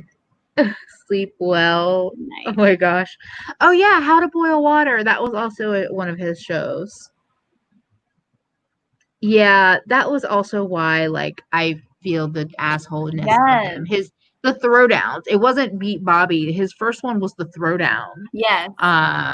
And it's like in some ways he was highlighting these businesses, but in other ways he was totally just like, I'm gonna beat you. And then when he did, it was not like a gracious thing. Yeah. I feel like I read that somewhere iconic too, about how like people who would go on his show, like it would I don't know if this was the show that they were talking about specifically, but I remember reading something about either Throwdown or Beat Bobby Flay, where they were talking about how the show would be kind of rigged to where they would do cuisine that was like somewhere in Bobby Flay's wheelhouse specifically so that Bobby Flay could like dunk on these people. And that really rubbed me the wrong way. My mom really liked watching Bobby Flay. Like she really enjoyed a lot of his stuff and she wanted to go to some of his restaurants or like, I don't know if she owned one of his cookbooks or something like that. But yeah, he just strikes me as someone who like doesn't need any of my money, doesn't need my viewership, doesn't need my support. Yeah. He has plenty of it. Exactly. So Sherry has the Emerald air fryer or the air fryer rotisserie thing. Oh yeah. I'd be curious. That's intriguing. Yeah. I didn't even know Jan Can Cook had a rice cooker. That's amazing. That's an iconic, like that was on PBS. It was very, very helpful. I mean, very, very good. Yes. Yeah. Limp carrot energy. This is why I love you, Puppy.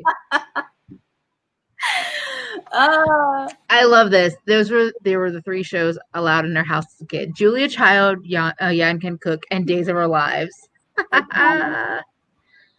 Oh yeah, America's Test Kitchen. Hosted and featuring a lot of women. Was it always hosted by? I can't remember if it was always hosted by women. America's Test Kitchen is like the even more bland kind of scientific food style from like Alton Brown. Like it's very, very helpful. It's very, very knowledgeable. But I think Alton, for me, at least back in the day during Good Eats, would bring a little bit more of that nerdy energy and kind of tongue-in-cheek humor or whatever. Versus America's Test Kitchen is very helpful, but it's not terribly entertaining. Mm-hmm. Agreed. It screams I'm 5 energy. I just don't give a fuck. I like that. I agree with Olivia. Morimoto's Iron Chef dishes were beautiful. He incorporated such an art to his cooking. The presentation of all of his dishes were beautiful. Yeah. He's so talented.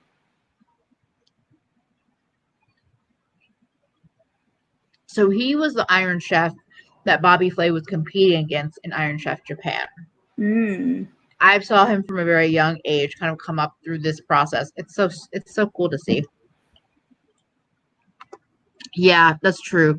For reviews, America's Test Kitchen is great.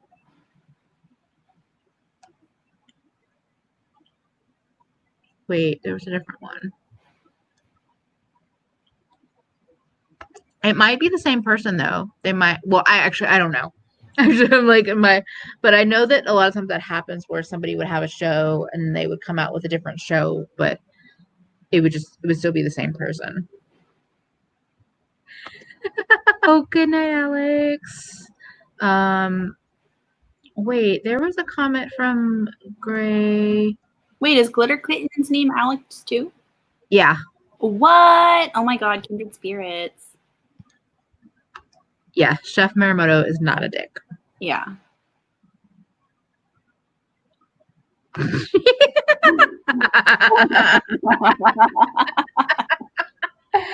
Oh, Tracy, Cook's Country is the gingham check tablecloth on the pine picnic table that has the blandest barbecue. Yeah, Cook's Country is America's Test Kitchen's like country edition, I guess.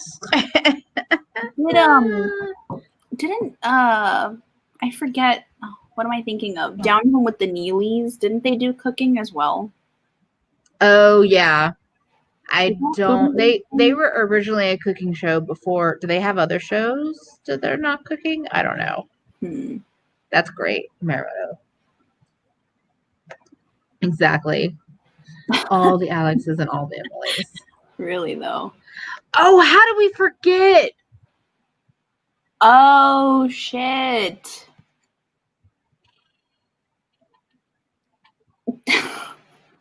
Those tablescapes. Those bunt cakes. Nobody can forget the Kwanzaa cake and the Hanukkah cake. The pour a couple shots of vodka in. Glug, glug, glug, glug, glug, glug, glug, glug, glug, glug. Okay, that's enough. So iconic. Yeah. Like ultimate drunk Stepford Wives vibes. Yes, drunk Stepford Wives. That's the perfect. Oh my God.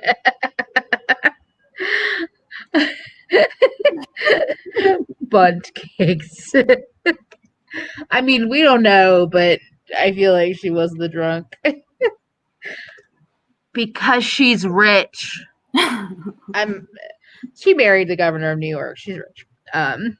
What? Nothing but bunt cake? Nothing bunt cakes? Oh, we have a nothing bunt cakes too. I know Georgia talked about it in her live stream for her birthday. They had it.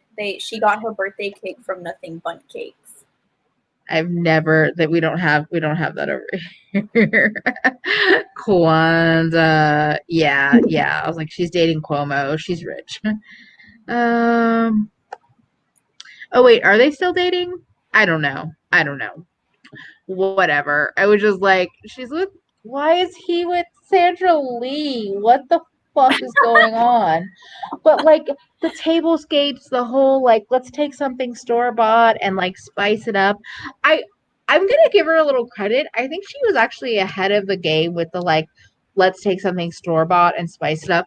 Can you imagine if she revamped that and launched it in the midst of COVID? Because everyone has like a pantry full of shit and they're like, what do I do with this? Why did I buy instant noodles? What do I do with this canned soup? Like, she could be making big money. I'll have to say to my mom, is the drunkest on? And my mom responded, what color is her kitchen today?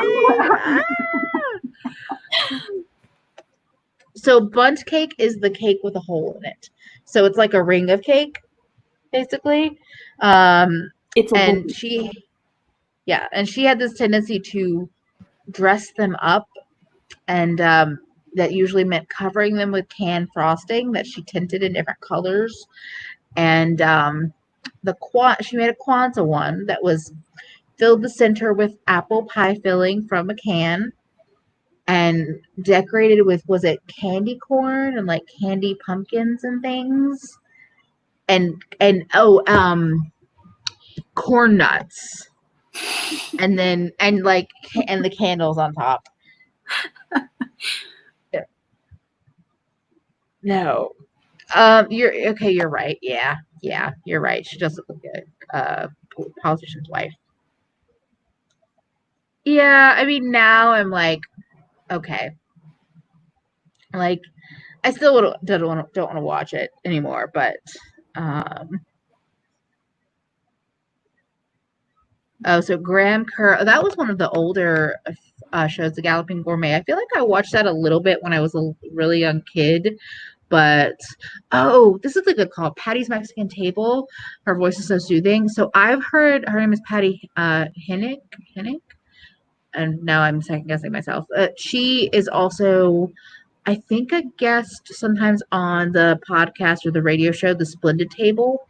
And I've heard her voice, I've heard her voice on there, and it's really delightful. I've never seen that show, but I feel like I should since I am half Mexican. Yeah, I wonder if it's still going. That's interesting. I kind of forgot about her because I've just haven't been watching as many or listening to my podcast as much. And that's how I really knew her. Oh yeah, fall 2020. She's gonna have new episodes. Okay, that's cool. Oh. Ooh. Estrella, if you're not on the LGG Discord, which I will link as I say this, I would love for you to post photos of that if that actually happens. There's no pressure, but I would love to see that. Wait, and that reminds me, let me actually post the link. Okay. I'm trying to think. I don't. It's tough because I don't think there was a. I mean, just like I was saying earlier with the sexism on Food Network, I don't think that there was a lot of representation. There was definitely not enough representation of different races either, which touches on what we were saying earlier about how this like westernized French technique, like mentality that goes into cooking and what is considered fine cuisine. That is very biased, and I feel like I don't know if the Food Network has gotten better because, like I said, I haven't really seen many of the current programming that they have, but I would hope that moving forward they open up their programming to more diverse talent, because obviously people like Bobby Flay who like to say that they specialize like in Tex-Mex cuisine or whatever, that's not really what I'm looking for. And like, yeah, it's great that Erron Sanchez like has made a name for himself on Food Network, as well as Morimoto and other people of different cultures. But I do want there to be more representation. Like, I don't think that there are many Black chefs on the Food Network besides the Neelys, but in terms of like other areas, I think they could diversify it a lot more. And I think probably what Tropic Cat Life said is very true. I think that when there is representation of races and ethnicities, there's an expectation of fitting certain stereotypes. Yeah. So it's like there's no opportunity to just be a Black cook on Food Network or be a, Chinese American cook on Food Network. It's like, okay, if you're Black, you got to do soul food or barbecue or wherever you're, like whatever mold they want to stick you in. And so it's like, just from knowing how much of food media has been exposed lately during the midst of COVID with everything happening in Bon Appetit, if anyone follows any of that, and other places, I'm almost positive that Food Network probably has a long way to go too, because it's indicative of a bigger issue across the food industry and the media industry, and they're kind of both together. Yeah. Yeah, exactly. Like, why was Paula Deen a thing? when there are so many Black chefs Thank and you. cooks that could have done better, that were doing better recipes and more interesting, types of like more personality. Um, yeah, we'll see. We'll see. I do love Sola. Sola is the shit. Sola is amazing, but we'll see. We'll see what happens. I don't have much. I don't have a lot of like. I'm not holding out this huge amount of hope because again, I'm I'm pretty realistic about what will happen in this world, at least in the next year or two. But over time, hopefully, things will change. We'll see. Uh, okay, so here's the thing. If y'all don't know what happened at Bon Appetit, basically, the editor in chief was exposed to having done. He dressed up as a Puerto Rican for Halloween in 2012 with full brown face, like everything. It got exposed, and the reason why. So Sola Elwali is a basically a like I don't know if she was an editor. I should know her title, but she was featured on the Bon Appetit channel a lot, especially during pandemic. Um, and and when everything came out, so I listened to an interview from her, and she was talking about how so he has stepped down, but basically he was trying not to do it. There was this whole Zoom call with I guess everyone involved, and he like kind of the way I remember her talking about in the interview, he like said his thing, said what he did, apologized, and was just trying to like keep it moving. Like he wasn't going to resign. And she in that Zoom meeting, as probably one of the only brown faces in there, I can pretty much guarantee, was like, so I think you should submit your resignation.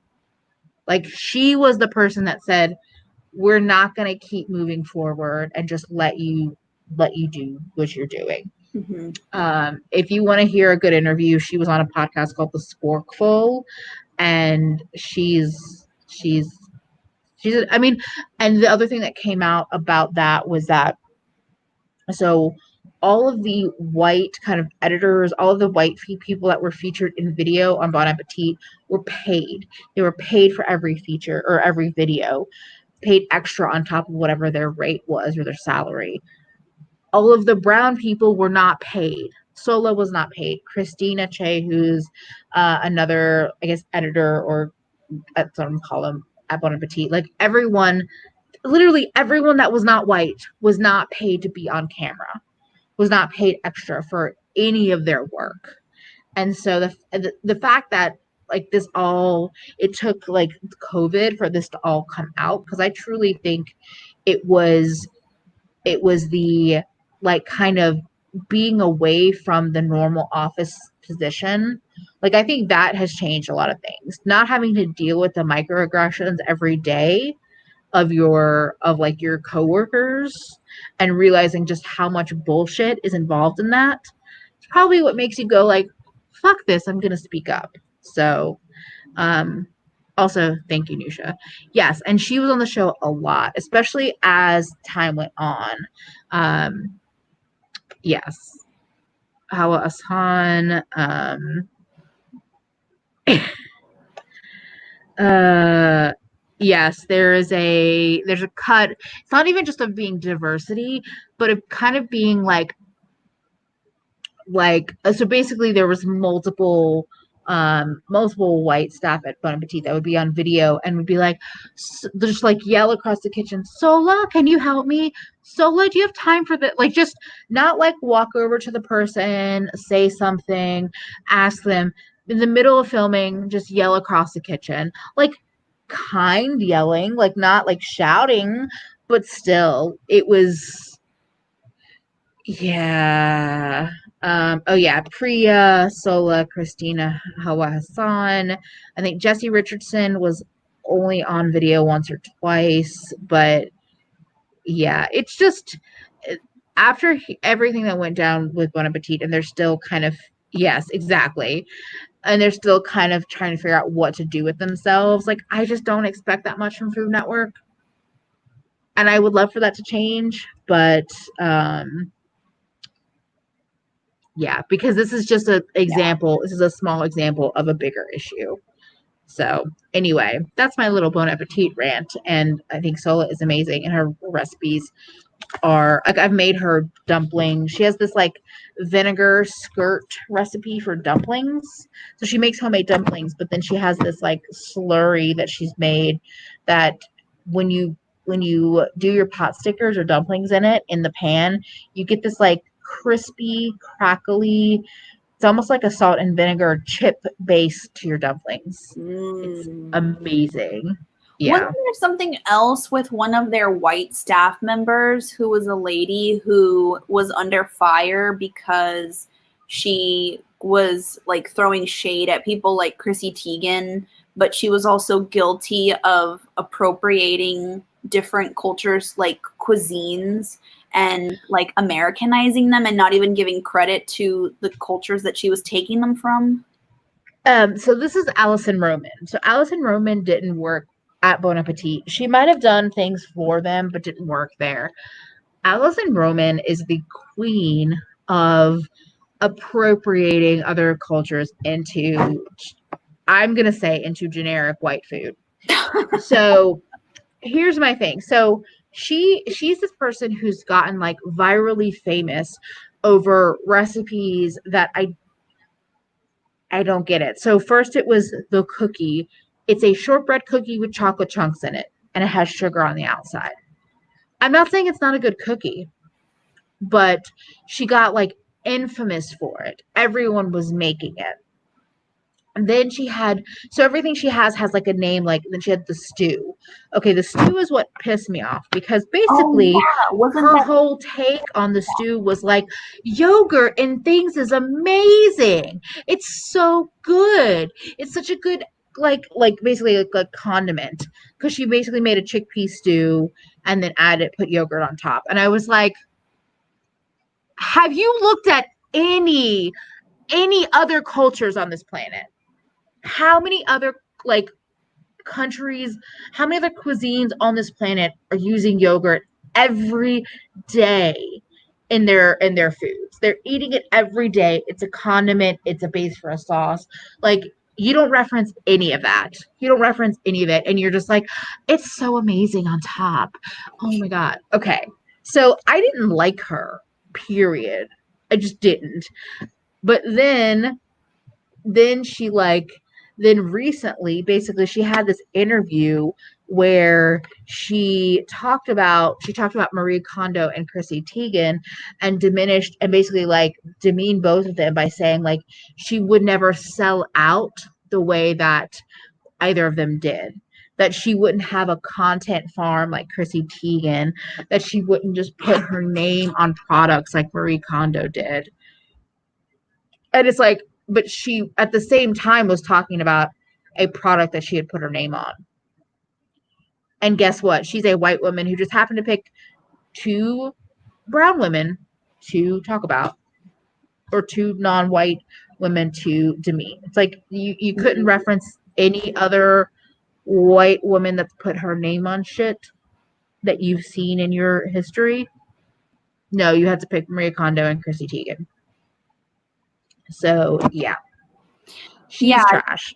Wasn't she also someone who like came under fire before the whole Marie Kondo and Chrissy Teigen situation? Wasn't she also guilty of doing like, oh, this is like a chickpea stew, and someone was like, you mean a curry? It's called. That's what I'm saying. That's the stew. It was a chickpea stew with yogurt on top. So it's a curry, or it's we have chickpea stew in like Middle Eastern Arab food. There's chickpea stews in I'm making a big assumption, in African countries. And then it's like, add lemon and yogurt on top, and oh my god, it's so amazing. And it's just like, like, you're, even if you want to like try to reclaim it as your own, which I know that's what you're doing, you could still reference things that are happening in other cultures. Like, yes, if you wanted to shade someone, Goop was right there. And yeah, she pulled an I'm not like those other girls. Yeah. or how many countless men in the same industry that she could have referenced. She could have, she could have referenced a million different people. Exactly. There's chickpea stews in so many different countries and cuisines around the planet.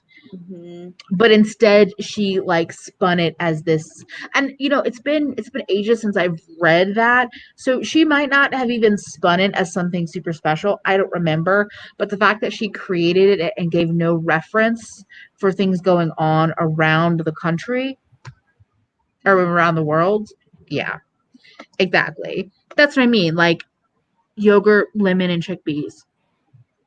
You're not the first person to do that. Yeah, that's like those memes that I see on the Instagram Explore page about like some American publication being like, these soft brioche like buns go wonderful with your morning coffee. And someone's like, they're conchas. They're literally Mexican conchas. They already have a name. You don't need to give me this whole bullshit description of, oh, they're brioche. Like, again, doing something that is adjacent to brioches are French, right? Okay, I was just about to. Yeah. Yes. Putting something in the context of westernized culture, specifically French cuisine, is not the only valid descriptor for this food. This food has existed in the Mexican culture for years, and you're gonna like water it down by saying that it's similar to brioche. It's its own thing, and it's its own valid thing in another culture. So just call it what it is. Yeah. Exactly. Yeah, pretty much. And I agree with this. Like, I think you can be inspired and you can fuse things together and create your own whatever. And then there's just taking it. And like, I just looked up the recipe and it's literally garlic, onions, ginger, turmeric, red pepper flakes, chickpeas, coconut milk, stock, like chicken or vegetable stock, and some greens. And then she tops it with yogurt and tells you to serve it with toasted pita, lavash, or other flatbread. Yeah. I like Tracy. She's like, brioche? Like, no. It's either brioche or it's a concha. Exactly. Yeah. Yes. And that's the other thing is like BA did that a lot. And I felt like that a lot of the brown editors didn't have the opportunity to actually talk about food that they wanted to talk about, and they had to do all this Americanized stuff. So yeah, it's just fusion. Exactly. So yeah, there's just so much within this world that it's like very fucked up, which is why I'm like, maybe I should delve into the YouTube food world more. Maybe there are some good people out there that I could pay attention to that I'm not paying attention to. I don't know. Like I really fell down a rabbit hole, and I liked the Bon Appetit YouTube channel, and now I'm like, that was a lot. But then again, I liked Rick, I like Sola. I did enjoy the gourmet makes because I like seeing people revamp, like make homemade candy bars and do weird shit like trying to make homemade gushers. That was ultimately how I found the BA YouTube channel. And I had no idea that BA had developed this huge like following around it until I stumbled across their gourmet makes videos on like the trending page or like my homepage. I think the first one I ever saw was Claire trying to make homemade Sour Patch Kids. And then I saw the one where she tried to make homemade Takis, and then another one. I forgot. I've watched 3 of them. I forgot what the other one was, but I only ever watched Gourmet Makes. I never watched any of their other series, so I wasn't privy to everything that was going on, but I did follow some of their recipes. I tried to make their one of their mashed potato recipes for Thanksgiving, and then I made their gravy recipe as well. And that was kind of like, I went down a rabbit hole. All of a sudden I was seeing BA stuff everywhere. Like people who were my friends who were casually doing cooking as a hobby were referencing BA stuff all the time. It almost reminded me a little bit of how BuzzFeed kind of garnered a cult following. Like, how people were like really into like Try Guys and Ladylike, and how Sophia grew her following and Eugene grew a following and stuff like that. And Yeah. people had like their favorite BA members. They're like, oh my God, I love Claire, or oh my God, I love Sola. And like, it was kind of a foreign concept to me. So when everything went down with their editor and like the brown face thing and people trying to say that Sola should get his position and stuff, I didn't really know what was going on, and especially not with stuff with Allison. Yeah. And again, that's different from Bon Appetit, though. Right, She's just a whole other shit show. But yeah, and I agree. I think it's a fine line, because it's one thing to bring ethnic foods to people that otherwise wouldn't try them for xenophobic reasons, but is it going to change their minds? I don't know. Right. And I know that not everybody wants to know about the food they're eating. Not everybody wants to know the history or the stories, but I feel like that's the space and time to kind of do the work to try to like tug at their heartstrings or connect with them so that they could understand that what they're eating is not just one white woman's dish, but it's created from the like base of a lot of other cultures and cuisines. Yeah, Toya, this was ridiculous. There's a white woman claimed she invented the hair bonnet. She was selling the thing for $90-something. Oh my God. That's absolutely ridiculous. Oh, and there was a white woman who thought they created Bantu knots. Yes, everyone has their own pastries, and they're all delicious and amazing, but don't compare them like that. You can't call our conchas anything else or compare. Everyone has their own pastries, and that's that. Yeah. That's why you have to go try everything. Just go try everything. Figure out what you like. But like, don't. Because here's the thing: is describing something as brioche-like. Let's say you've had brioche once and you didn't like it, and then you're gonna be like, "Well, fuck that! I don't want to try it." When conchas are a totally different thing. They are. And also, I think I maybe touched on it earlier, but like the idea of describing, or like what Fefi said earlier, describing different cultures' foods within proximity to a European standard, or trying to find an equivalent European version of it to describe its validity is not okay. They're their own things. They don't need to be used relative to things that exist in European cuisine in order for people to consider them something that they would want to try themselves. Yeah. Oh yeah, no, Jasmine, I know Bon Appetit as the magazine. I've known about the magazine for decades now, but the YouTube thing was a little bit newer to me, and I feel like they really hit a certain stride, especially with the gourmet stuff.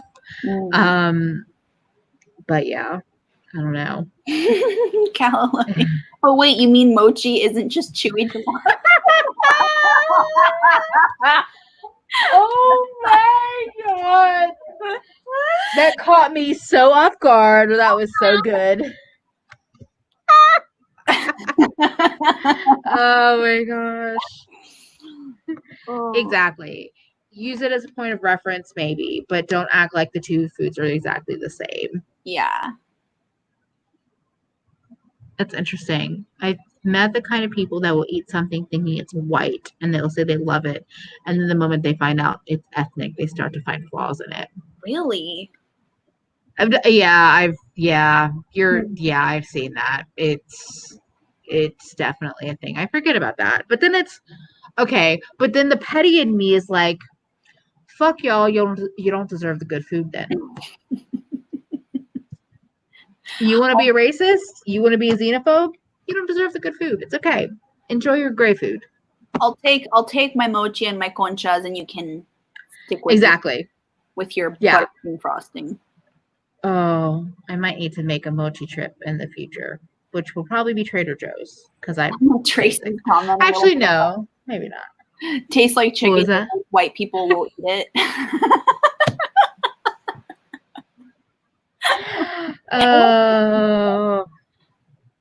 And kids, if you tell them it's chicken, a lot of times they'll just eat it. But here's the thing, is that the reason why they're familiar with European things is because it's the common food that keeps getting promoted. But if you make it so that it's like, because again, comparing it to something, in my opinion, sometimes comparing it makes me less open to trying it. If I know I'm usually pretty open, but if I don't like the other thing and you've compared it to that, I don't want to try it. Like, and I think just the change, just changing the terminology of like it's like this and that like this thing is more it's closer to whiteness. Like that needs to change.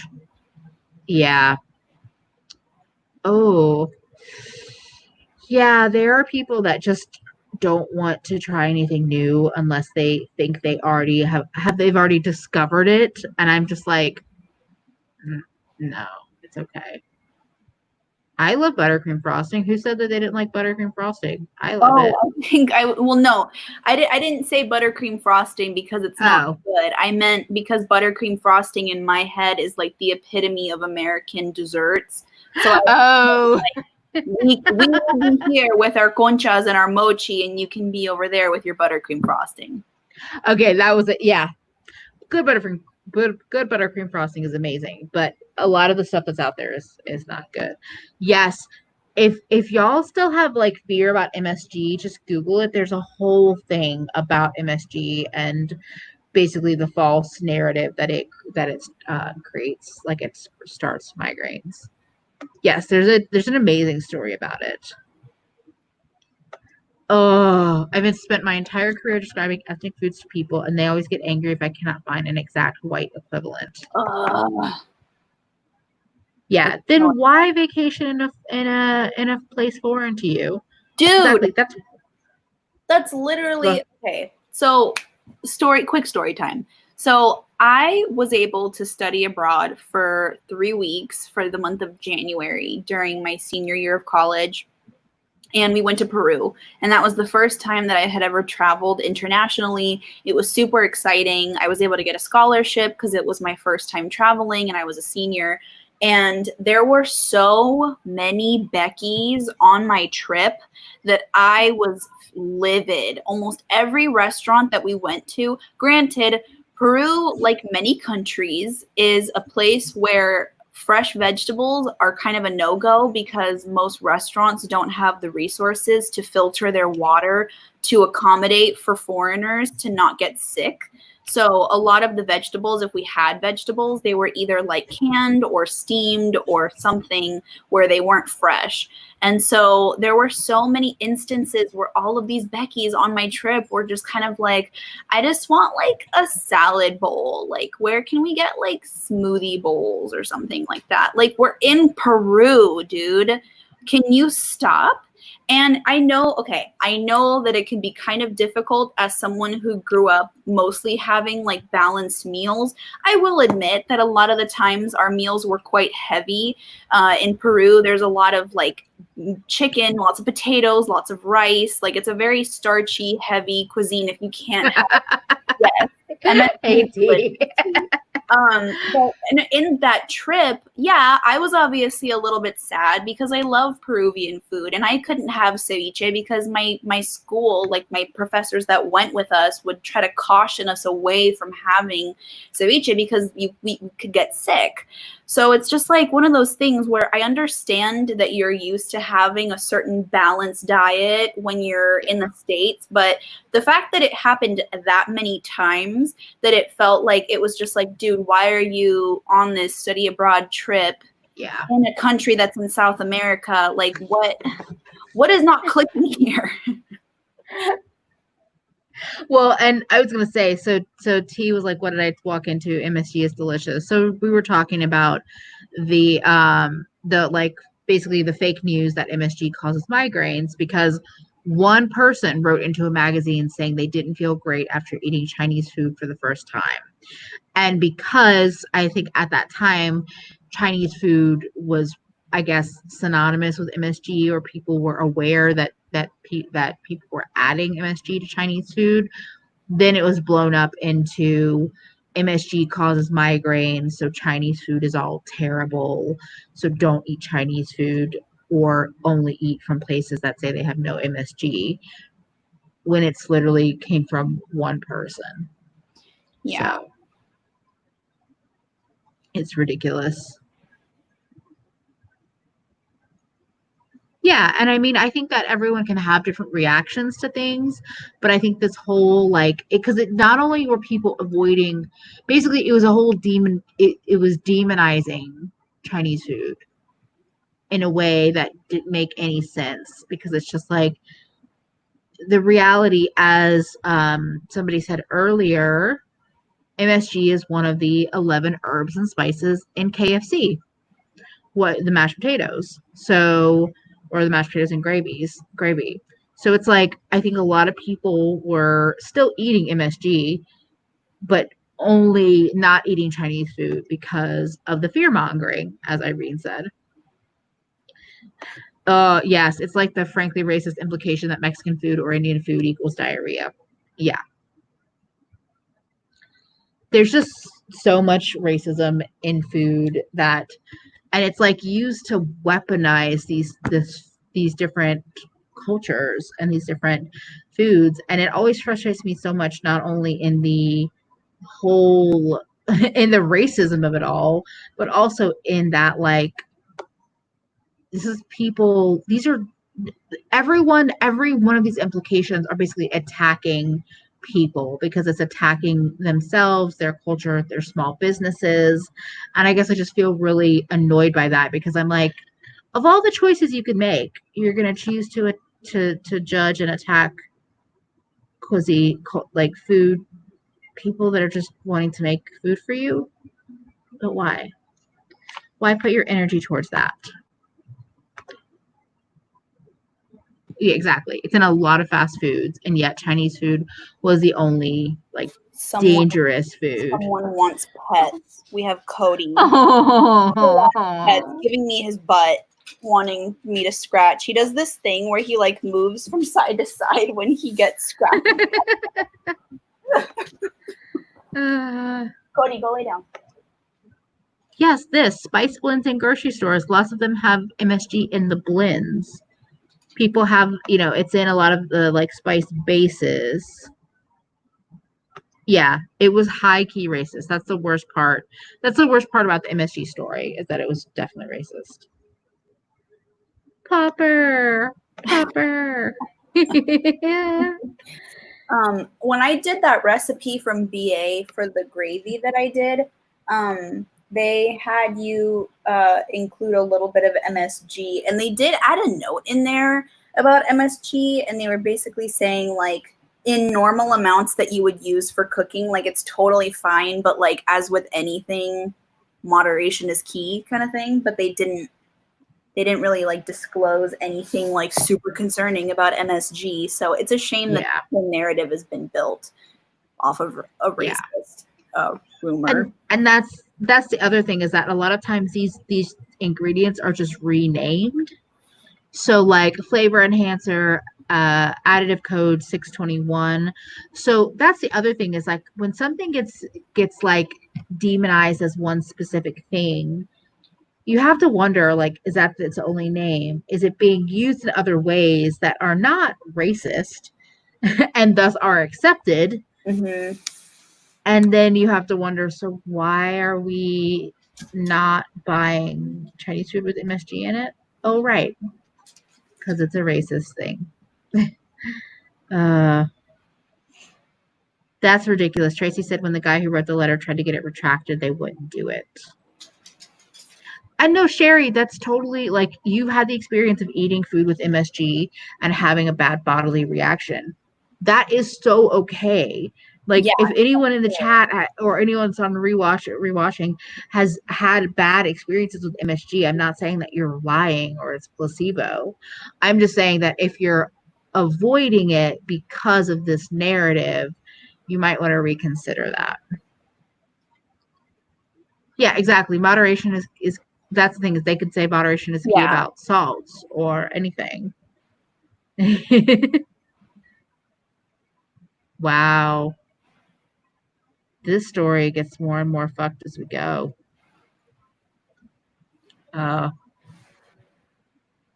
Exactly. What works for you is what works for you. Mm-hmm. Yeah, I remember that. I remember in the video they were like, "We love MSG. We think it's delicious." So it's interesting to see the narrative change. I feel like there was other chefs that also said things like that, but now I can't remember who. But I feel like in the last, like, decade, or maybe less than a decade, I've seen more people in the food world say, like, call it out. Not necessarily Bon Appetit, but more people call it out and say, no, MSG is awesome. Like, it's delicious.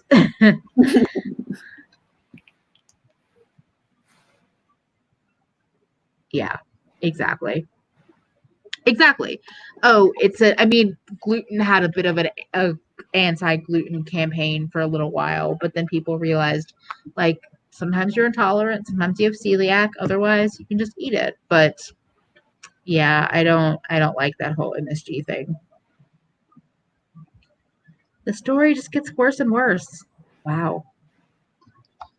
Anyway, I am starting to get exhausted, and we've been going for almost 3 hours. Um, I know, right? I'm just like, I think it's time to wrap this up. Thank y'all for hanging out with us and for just being silly and talking food and Food Network and racist white cooks and and everything else we talked about. Sweet potatoes versus white potatoes, white potato culture. I'm not gonna forget white potato culture. I think someone said, "Okay, Karen," Great. to white potato culture. I honestly didn't know what I was even saying. I just didn't know what else to call them. Other, like, you have sweet potatoes and you have white and yellow, but I don't know. You're always welcome. We'll be back. I do live streams Tuesdays and Thursdays with Kara and Audra. Kara C and Audra at home. We rotate through the channels, and then Alex and I do this thing whenever we feel like we want to do it. So we'll be back. If y'all have any random topics you want us to talk about, you can always leave it in a comment on this video or like in my community, like DM me or something, because I love these random chats. This has been really fun. Thank you, everybody. Don't forget to follow Alex on Instagram.